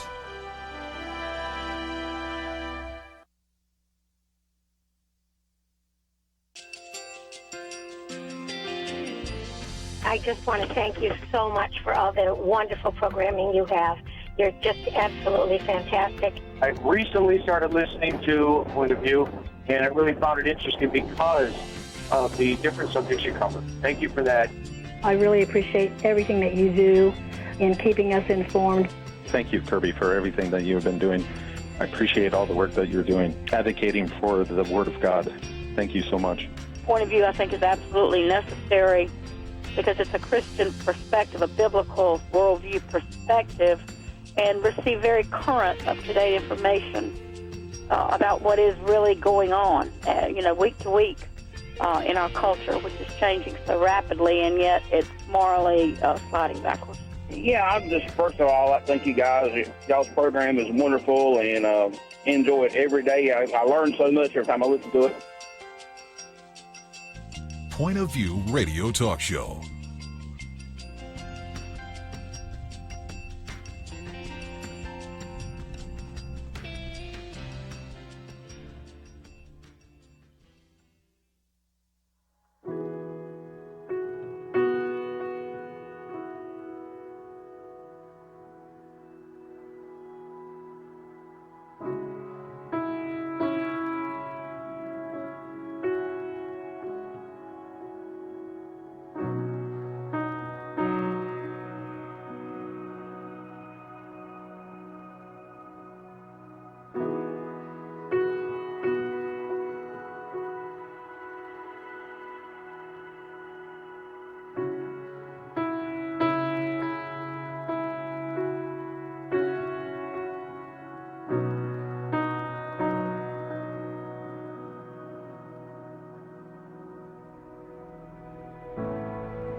Hi, this is Kerby Anderson. Each day we take on the tough issues and provide a biblical perspective to them. The topics we cover are wide-ranging.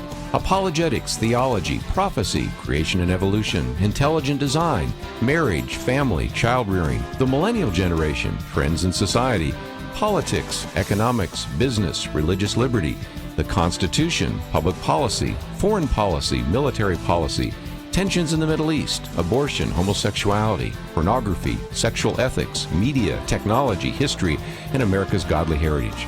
We talk about anything that affects your faith, your family, or your freedom. So don't go anywhere, because Point of View continues right now.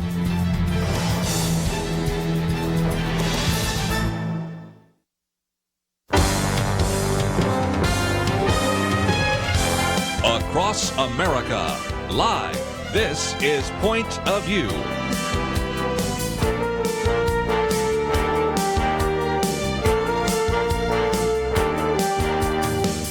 And now, Kerby Anderson. Weekend edition. This hour, we're going to spend some time talking about the presidential campaign, the presidential debates, the influence, perhaps, of big tech. And if we have a little bit of time, one of our articles is also on the cost of school closure, so we'll get to that. Penna, Dexter, Dr. Merrill Matthews. And one of the things we talked about earlier in the week was a piece by Dr. Matthews, but you have access to that again, 4 reasons why Trump can't be written off. And that's shown a little bit in the polls.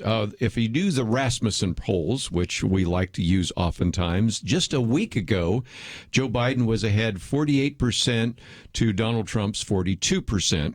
Now, the first point you want to look at is something we talked about last week. That means 10% haven't made up their minds. And I'm like, I'm not so sure about that. But nevertheless, that was then. So maybe they're not willing to say. Or not willing to say.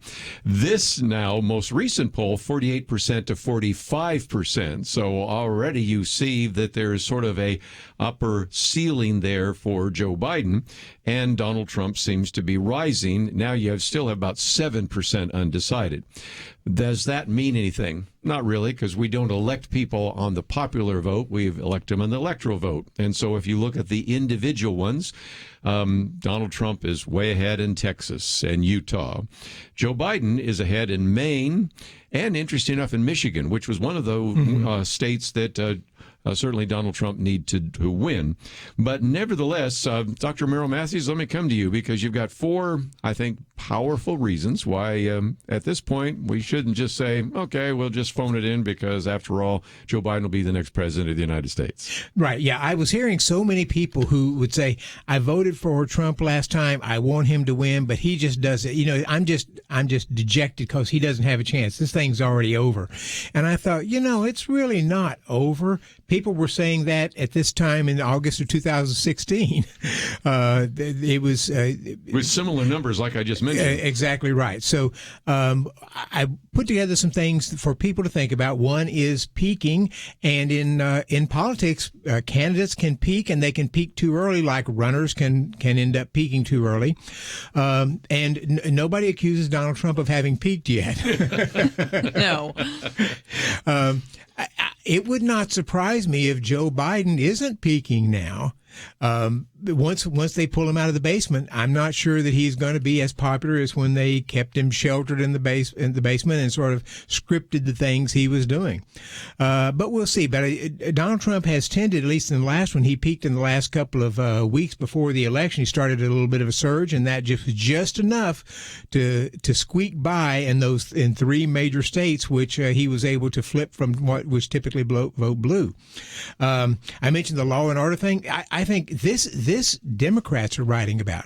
They're wondering why in the world the Democratic leadership, major elected Democratic officials, are not condemning the violence they're seeing in Portland, in Seattle, in Minneapolis, and in many other states. In fact, the mayor of Portland went out and sided with him. Yeah. I am mystified by this. Yeah. I just don't understand it, because there are clearly riots going on, property destruction, looting, damage, people being harmed by this, police and federal officers being harmed by it, and fires being set. It's just amazing, and yet they have not. I I'm not aware of any major elected Democrat who stepped up and said, this has got to stop. This is not who we are. I've some Democrats have, but not the major ones. This looks like it's part of the party. By the way, you quote Lanny Davis. He said, keep doing this and Donald Trump will be elected. You just mentioned the mayor of Portland. He just said something very similar like this the other day. So the guy that went out to be with him and got booed, he's saying, you've got to stop doing this or you're going to actually reelect Donald Trump. So whether it's Lanny Davis or the current mayor of Portland, there are Democrats that are saying this is not a good look, not a good image. It is not a good look. And then you've got the leftward pull of the Democrats. Biden has signed off on a document with Bernie Sanders that we talked about last Friday. That document is a far left document, and it's pulling Joe Biden to the left. I think a lot of the far left on the in the Democratic Party believe Joe Biden is, let's say, pliable enough to be able to that they will be able to do their bidding through him if he's elected. And then finally, the Russian collusion. This thing has gone on for a while, but it's all the Democrats wanted to talk about a year ago. They don't talk about it much anymore. But here we've got the attorney Durham, who should be coming out with John Durham, who's coming out with his report. We think in the next few weeks, maybe in September, about the Russian collusion, FBI involvement, and so forth. I think that may end up showing that not Donald Trump, but Barack Obama and Joe Biden knew about it, even though they've said they didn't know about it. They may not have forced it or something, but I think they were aware of it. There's going to be the unmasking aspect that Susan Rice and some other people unmasked some of these things. Was that criminal or was that even appropriate? And so we may get, in essence, a September or October surprise, not coming from the White House, but coming from the Justice Department, which says these people did some things they shouldn't have been doing and has really created some problems. Going back through all of these, Buddy, your Hill piece, I really liked it a lot, and the problem of peaking too soon really resonates because, and in this case, even it's amplified with Joe Biden because he has been locked away, and that's been the strategy. And so, the debates are going to play into this. Yes, they are. It's assuming they happen because he's going to have to think on his feet. There won't even be a teleprompter. And even worse, speak on his feet. Yeah. And I've been watching some of the Twitter clips of him over the past few weeks as he's sitting there and he's trying to respond to a reporter or something, and it is hard to watch. I mean, it's terrible. He can't. We talked a little bit about this last week. Donald Trump has kind of a stream of consciousness. He kind of flows from one topic to another, but they're complete sentences. You kind of know where he's going. Joe Biden has trouble getting words out frequently, stumbles over them. It doesn't look good right now. The second one on law and order, you mentioned that you haven't heard mainstream Democrats or really any Democrats in leadership condemn the violence. And Ted Cruz had a hearing on this, and then it was just the Democrats, some of them, like Mazie from Hawaii, Hirano. She walked out. She walked out. And then I heard in other Democrats, like Charlie Rangel in the House, he said that the violence was a myth that hadn't gone beyond D.C. I mean... And Jerry Nadler said Antifa was myth. Nadler. Yeah. No, I'm sorry, Nadler. He said that. He said that Antifa was a myth, that they don't exist. They're just a myth. Well, we got one of our callers wants to talk about why the Democrats aren't speaking out to that, but I need to go to a mandatory break. But when we come back, we'll take some of those phone calls. Maybe you have some thoughts about this. And again, if you'd like to read it, it was in The Hill, and we talked about it earlier in the week. But now we have Dr. Merrill Matthews here to explain each one of the points. Peaking too soon, voters want law and order, pull to the left, which gets us into some of the question, biggest threat to the Democratic Party, Democrat voters, which we talked about the other day. And then finally, the Russian collusion hoax.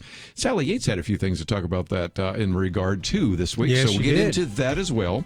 So all of that is front and center. If you'd like to join us, 1-800-351-1212. We'll take a break and take some phone calls right after this.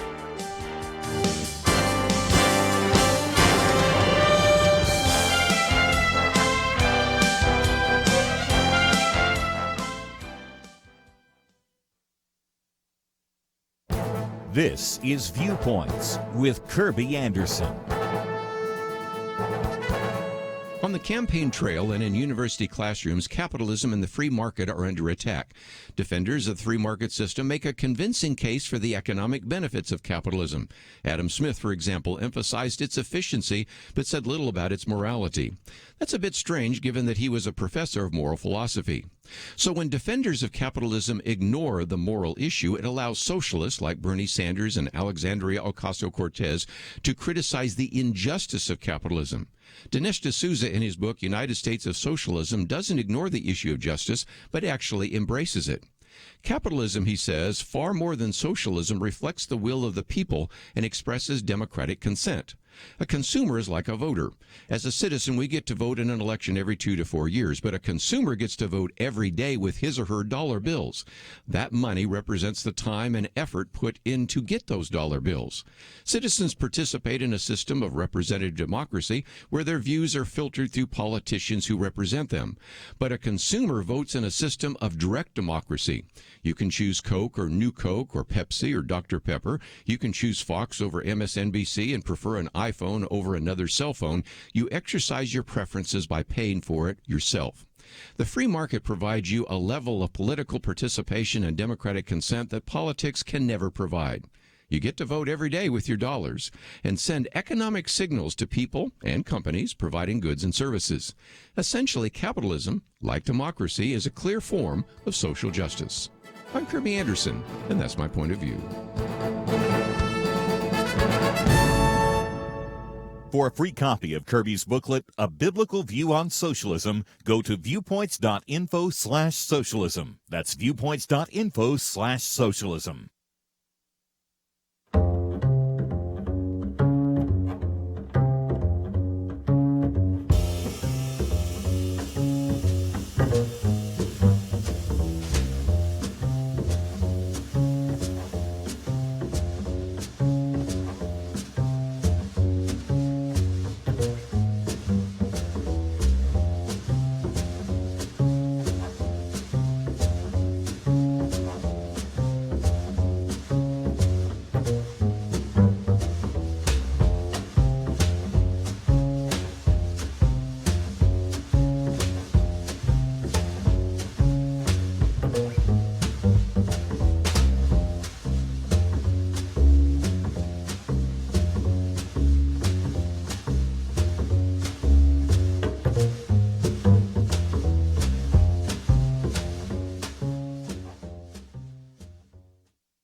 You're listening to Point of View, your listener-supported source for truth. Weekend edition. In studio with us today, Penna, Dexter, Dr. Merrill Matthews. And let's go to Dale in Florida. Dale, thank you for joining us today here on Point of View. Thanks for having me on. I believe the reason the Democrats have yet to call out these violent protesters is that is their voting base. That's who they are. That's their voting base. And if you look at the background of many, if not all of them, they come from radical background. Pelosi's not going to call them out. She's like AOC. She's no different. Look at her background. Number two, why are they attacking courthouses? Have you ever wondered? Well, because that's where the records of crimes are kept.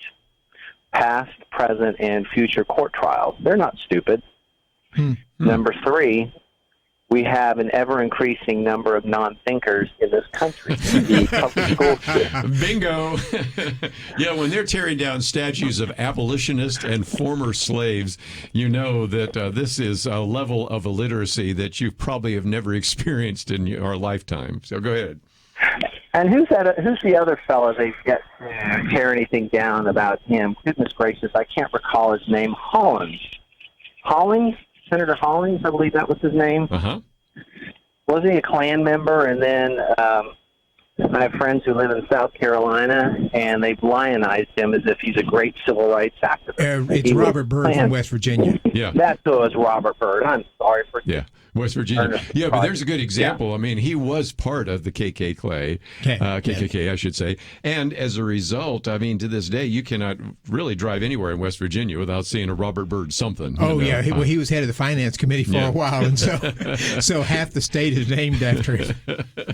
And again, this might come up because it certainly was brought up by Kamala Harris, and if she becomes the VP, maybe she won't bring it up, but it was brought up during the primary of the individuals that people like Joe Biden interacted with. These were segregationists and others. It surfaced a little bit when Bill Clinton ran because he was associated with some individuals like that as well. But when you have that legacy, it kind of brings us back to something we talked about just the other day. The biggest threat to the Democratic Party is the Democratic voters, that Joe Biden came up through a set of Democratic experiences, which included being against the 1964 Civil Rights Act and really disagreeing with busing and a variety of others.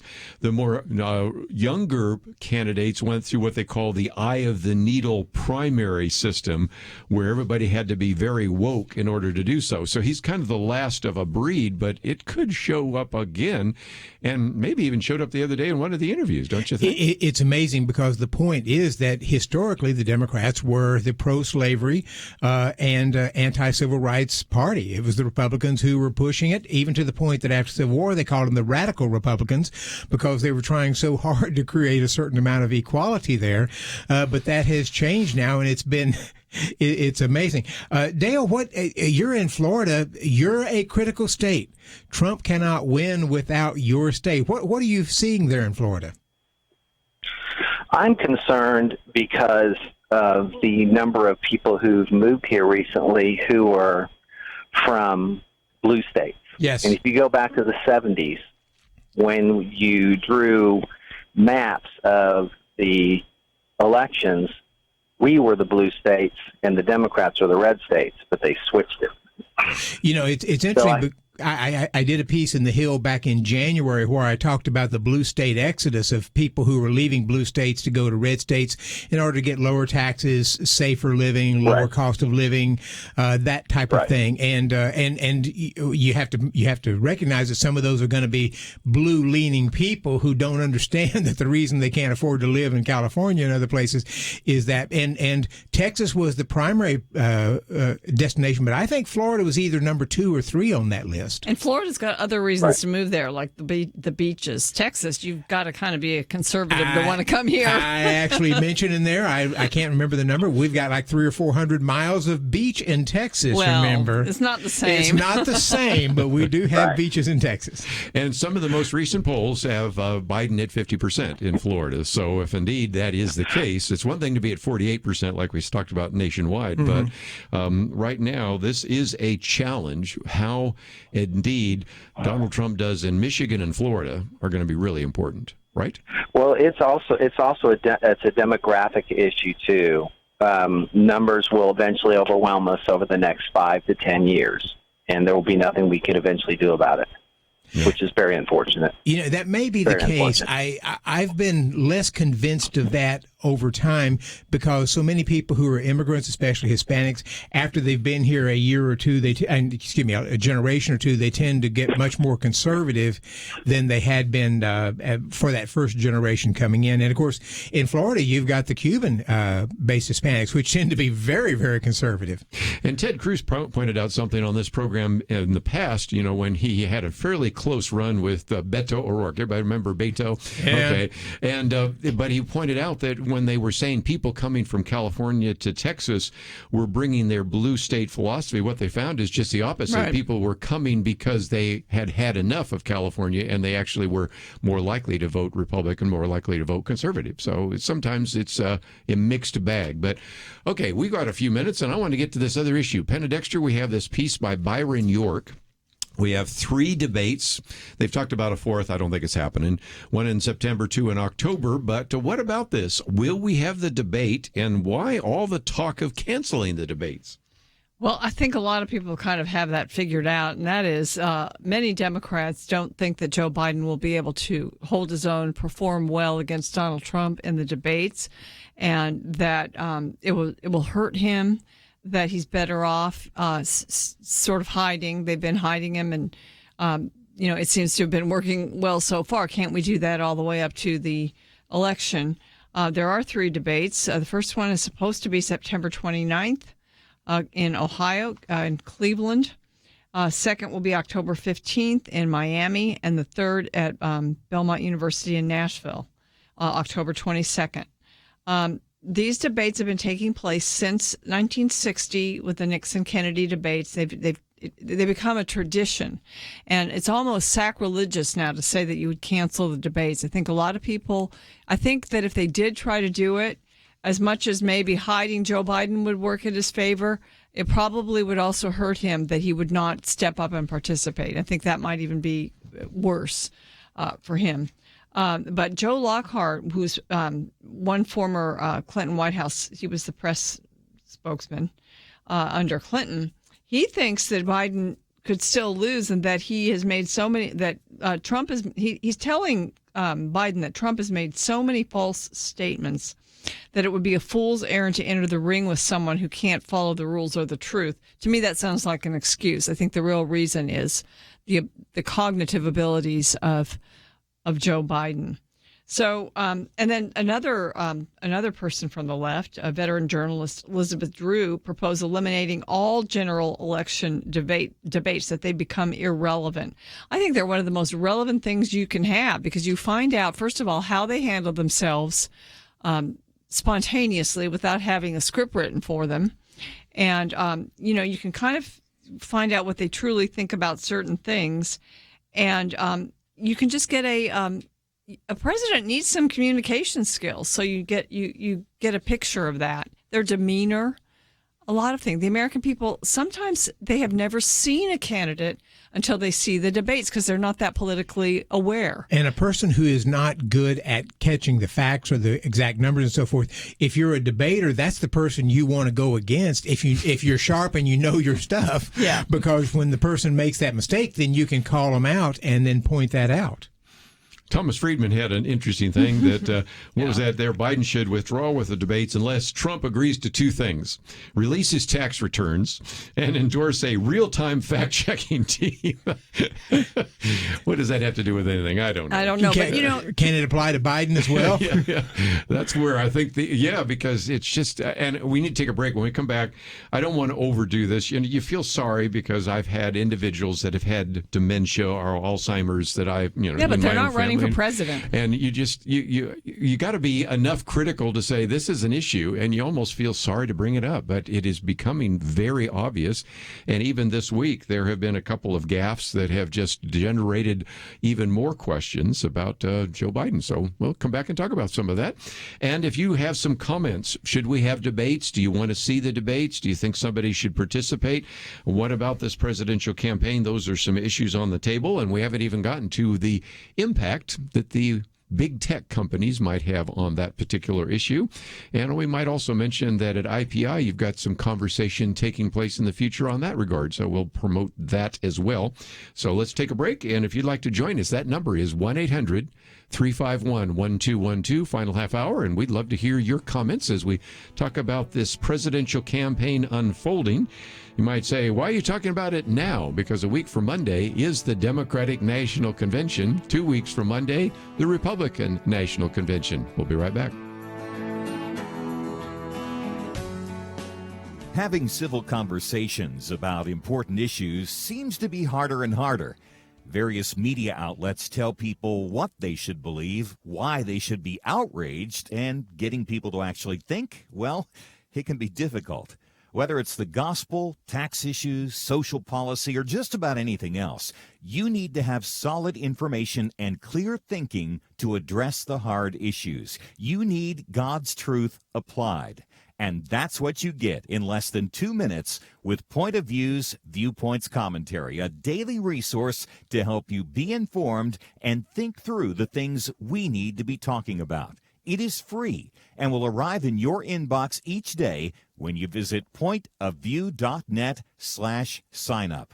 Sometimes we know we should say something, but we're silent because we're not quite sure what to say. Viewpoints Commentary can help you break the silence and change the narrative. It can make you a more equipped agent for truth. Get your free subscription to the Viewpoints commentary at pointofview.net/signup. pointofview.net/signup. Point of View will continue after this.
You are listening to Point of View.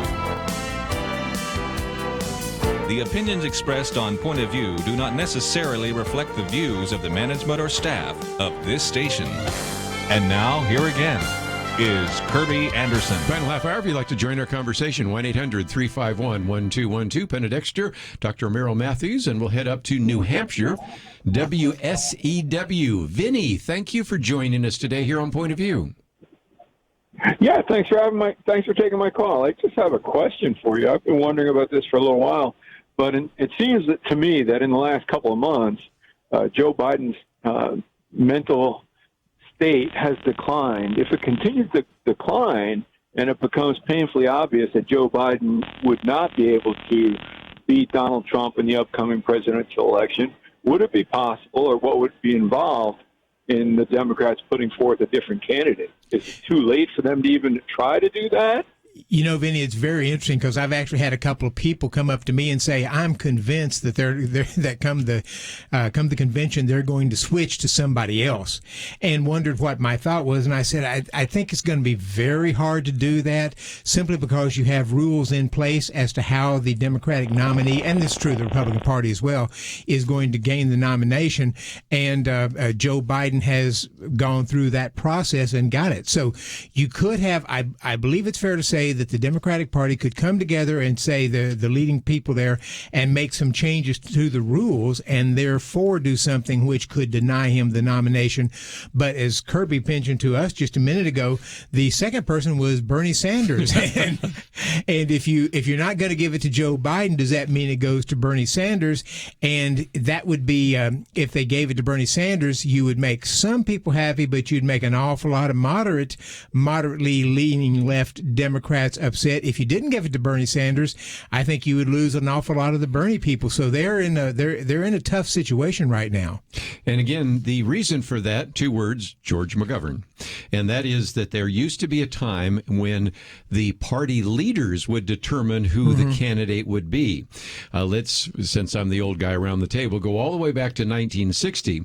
John F. Kennedy only won a couple of primaries because the primaries were much less significant back then. Remember last time they were talking about these super delegates. Well, you basically had nothing but super delegates and then a few primaries, but because John F. Kennedy won a primary here or there, he looked like a viable candidate. But the changes took place during the 1960s, and by 1972, this all had to do with what actually you won in the primaries, and that's how you ended up with George McGovern, perhaps the most liberal until now individual actually on the diocese for the presidential nomination. And so it's more difficult than it's ever been to come up with something, because you would have to literally convene a convention, have the delegates choose to pick somebody else, and many of them are actually pledged. They have to, at least in the first ballot, stay to the pledge that they've kept. So it's going to be difficult if they want to try to do something like that. I don't think we've run into this, but would it be possible that there would be some sort of a medical, it would be very sad in a sense, like you were saying, but a declaration of inability and competence or something before, the election that would be able to then sort of surround or get around the rules of the party? And I would come closer to saying that they wouldn't do something like that. They would go to Joe Biden and say, you need to say that you're having some health issues and you're going to take some time off, so that it doesn't look like it's being forced on him, because you could have an awful lot of people who are upset by them sort of forcing that change. But Penna's point is well taken. We have the 25th Amendment that says if a president's disabled mentally or otherwise, that you could remove him from office. But we don't have anything like that in the Democratic Party. But it first of all, brings down a couple of things. First of all, whether you do a debate. Number two, does anybody know when he's going to get his vice presidential nominee? It's supposed to be this week, but I think it's next week or later. And that is because more people than ever are going to say, who really will be running the government? Right. Don't you think? I mean, that's fair. And that's one of the reasons why I think Democrats, even the Democrats, can see Joe Biden's performance just like us. Yes. They have to know that this is a problem. But my sense is they feel like if he will pick the right Democratic candidate to run with him, that person will be the power behind the throne. And therefore, they want to, I think some of them are more concerned about making sure they get the right vice presidential nominee in there, because if Joe Biden wins, good chance that person could be the presidential candidate, either if Joe Biden has to step down or that person has a foot in the door for running in 2024. as the Democratic presidential nominee. So I think you'd find an awful lot of Democrats who feel like the vice presidential nominee is as important, maybe more important than the presidential nominee. Yes, I think also, sometimes vice presidents don't have a lot of say in the government. In fact, I think Pence made a big difference, I think, for Trump in the election. He's been a very effective vice president. But I think the people, I don't know who these people are. I would have to go back and maybe name some names, but people that will be running the country, it won't be Joe Biden running the country. We already know that because he's not at his core as far left as many of the policies that have already been foisted upon him that he's already agreed to. So it's going to be some group of people that are on the left that are pretty radical, I think, that are going to be running the country. Probably whoever is his chief of staff, for one thing, will be very powerful. His cabinet could be very powerful, or certain members of his cabinet. And the country will be run by people who were not elected. I really believe that. And it's a good point because Bernie Sanders people were not going to sign on to Joe Biden unless they signed a document that they could agree on. Right. Bernie Sanders people might say, we're going to make sure that you've got the right chief of staff in there, that you have the right cabinet people in there, or we're going to pull our support. And that may put some pressure on Joe Biden. And a stronger person, a more competent person might be able to resist that. I'm Maybe not Joe sure Biden 20 years ago could have resisted it, but not now. Well, and again, let's just talk about how you've narrowed this down. First, he said it had to be a woman. Now, many people are saying it almost has to be a woman of color, which kind of narrows it down pretty quickly to Kamala Harris. About 2 months ago, I said, my money's on Kamala. Yeah. But they did talk for a while about Tammy Duckworth. You know, that's another possibility. Then again, if you wanted a person of color that you don't know, Karen Bass out of California. I mean, they know her in Cuba. Yeah, or I don't know. Susan Rice. Susan Rice. Susan Rice. Who's a friend of his. I think sort of jumped out of the consideration. And then Gretchen Whitmer was one they talked about out of Michigan. I just don't know where you go. A couple of days they said it was the news had suggested it was down between Susan Rice and Kamala Harris. I don't know if that's true, but then Susan Rice could end up having trouble with the Russian collusion investigation that comes up. She may get tarnished in that. And that's plus, what I was thinking. She hasn't been vetted by Kamala. I mean, Kamala's been around for a while. There may be some things about her we don't know, but she's been vetted in the public eye for some time by the media. They aren't looking hard, but she didn't do well. And I don't know that she helps him a lot. She didn't do well at all when she was running. Yeah. And she's got the problem of being a former prosecutor. I mean, but she was a attorney general, wasn't she? And so or was it the attorney general? Attorney General of California. And prosecuted people. And in years past, that was something you could be proud of. Now it's a liability in the Democratic Party. And then back to Susan Rice. Again, all of us know who she is, but the average person's going to go, who? You know, and matter of fact, I found out something the other day. Isn't that right that her son actually is a Trump supporter? I was, which was kind of interesting. She also has a famously foul mouth. That's and somewhere along the line that's going to leak out. You know, they're just not a lot of options, which you would think by now. We're just a little over a week away from the Democratic convention, and we don't know who the power behind the throne is going to be. That is not in a good position for at least the Democratic Party. And again, it makes you wonder on these polls. We just mentioned a minute ago when we were talking with Dale about in Florida right now, it looks like Joe Biden wins Florida on the polls. But again, a lot happens between now and November 3rd, right? Right. And Trump actually took seniors in 2016. They voted for him in fairly heavy numbers. However, as we've been talking about, a lot of Northerners from blue states go to Florida to get warm, and they could bring their politics with them. It'll be interesting to see what happens. Well, we're going to take a break, and when we come back, we'll get into a couple more issues. By the way, I just might mention that Penna Dexter's Viewpoints commentary, you'll have a chance to hear right now if you're listening online. We have our Take Action item, one bill, one subject. I think most of you probably followed up on that, but if you have not, that is there. And, of course, we'll come back and talk about how this election goes. Will the big tech companies have any influence on this? What might be taking place there? So if you got some thoughts about that, we'd love to get your comments. And, of course, we've also talked about whether or not these schools should reopen, and we're getting some interesting comments from different governors on that regard. So we'll take a break, come back with more right after this.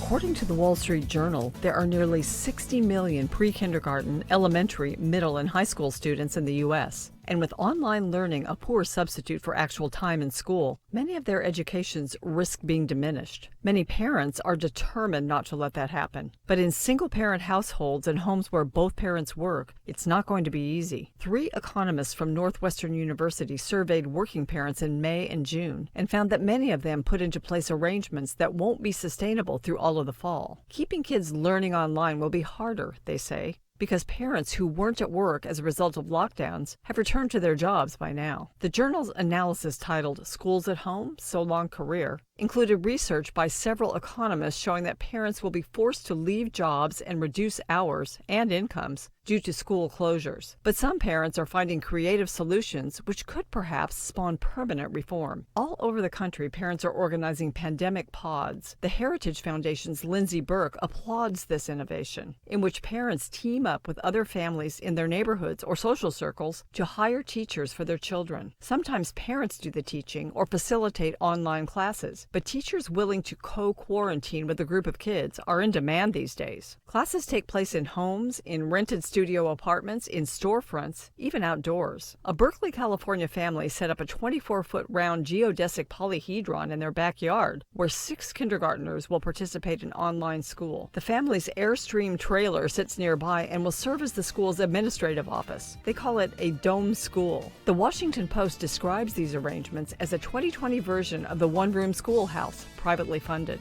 Meanwhile, public schools are funded at an average of $13,000 per student per year. Lindsay Burke says it's time for policy to catch up with families. For Point of View, I'm Penna Dexter.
Now, back to Point of View, your listener-supported source for truth. Back once again, if you'd like to join our conversation, 1-800-351-1212. We're talking about Susan Rice, and I mentioned in passing, and I was pretty sure I was right, but I wanted to double-check that, and that is her son. He's 23 years of age, John David Rice Cameron, because the father's name is Cameron. It was the president of the Stanford College Republicans. He actually hosted an event called Make Stanford Great Again, and he is a Trump supporter. This is a direct quote from Susan Rice, who may be the next vice presidential nominee. She says, I have a 23-year-old son whom I dearly love, whose politics are very, very different from my own and from the rest of the family. She says, my son and I have some robust disagreements over some matters of policy, not all. And yet at the end of the day, you know, I love him dearly and he loves me. So again, if Susan Rice becomes the VP candidate for Joe Biden, and that's speculative. It would be kind of interesting, in which you have a very divided family for sure. Her son would almost certainly get a contract with Fox News to be on talking all the time.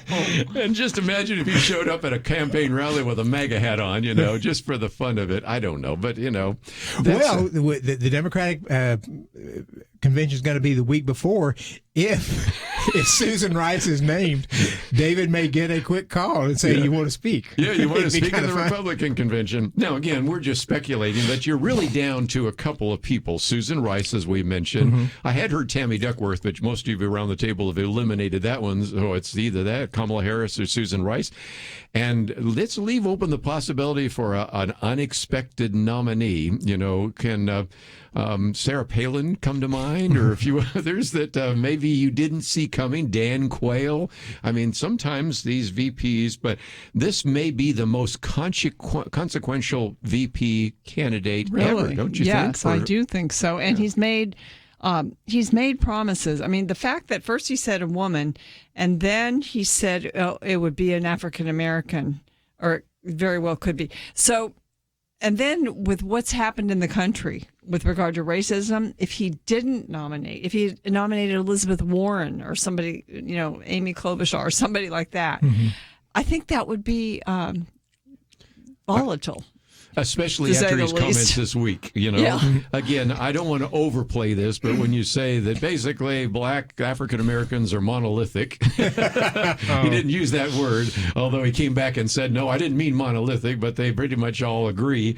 But Hispanics disagree on issues of immigration. And the point he was trying to make is well, a person that is Hispanic American and maybe in, say, a Cuban in Florida may look at that very different than somebody who's Hispanic in California or New Mexico. I knew what he was trying to say, but it just came off in such a almost racist sound mm-hmm. that didn't really help the candidacy this week. It's a real problem for him. And as we said, the VP candidate here, Joe Biden would almost certainly be a one-term president if he even makes a full term. And so that makes it important. The VP candidate is because the vice president candidate very, very seldom goes on to become a president.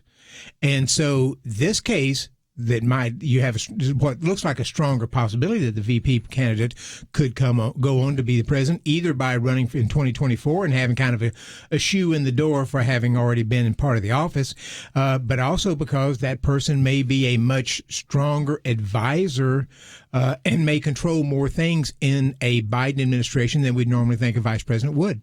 It just is something we've never really dealt with before.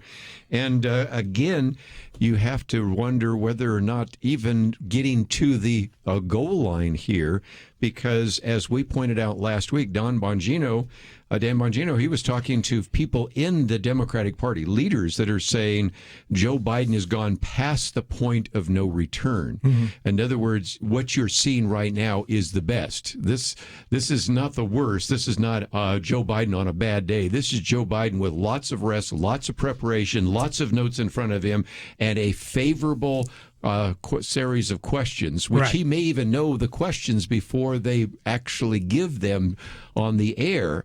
And that's the best you got. And it hasn't exactly been a good week for Joe Biden, has it? Because, think back to the debates with Joe Biden, with the slew of candidates. And, it wasn't the best, but the things that he's been doing lately are a lot worse than any gaffes he made during the debates. And I was thinking, well, maybe there was something that he was taking for clarity that would help him in the debates, and he will do that again for the debates. But, it doesn't sound like that's what Dan Bongino and his sources think are happening. So yes. I don't know. I wanted to bring up something, and that is how many things have changed this time, how many things are different.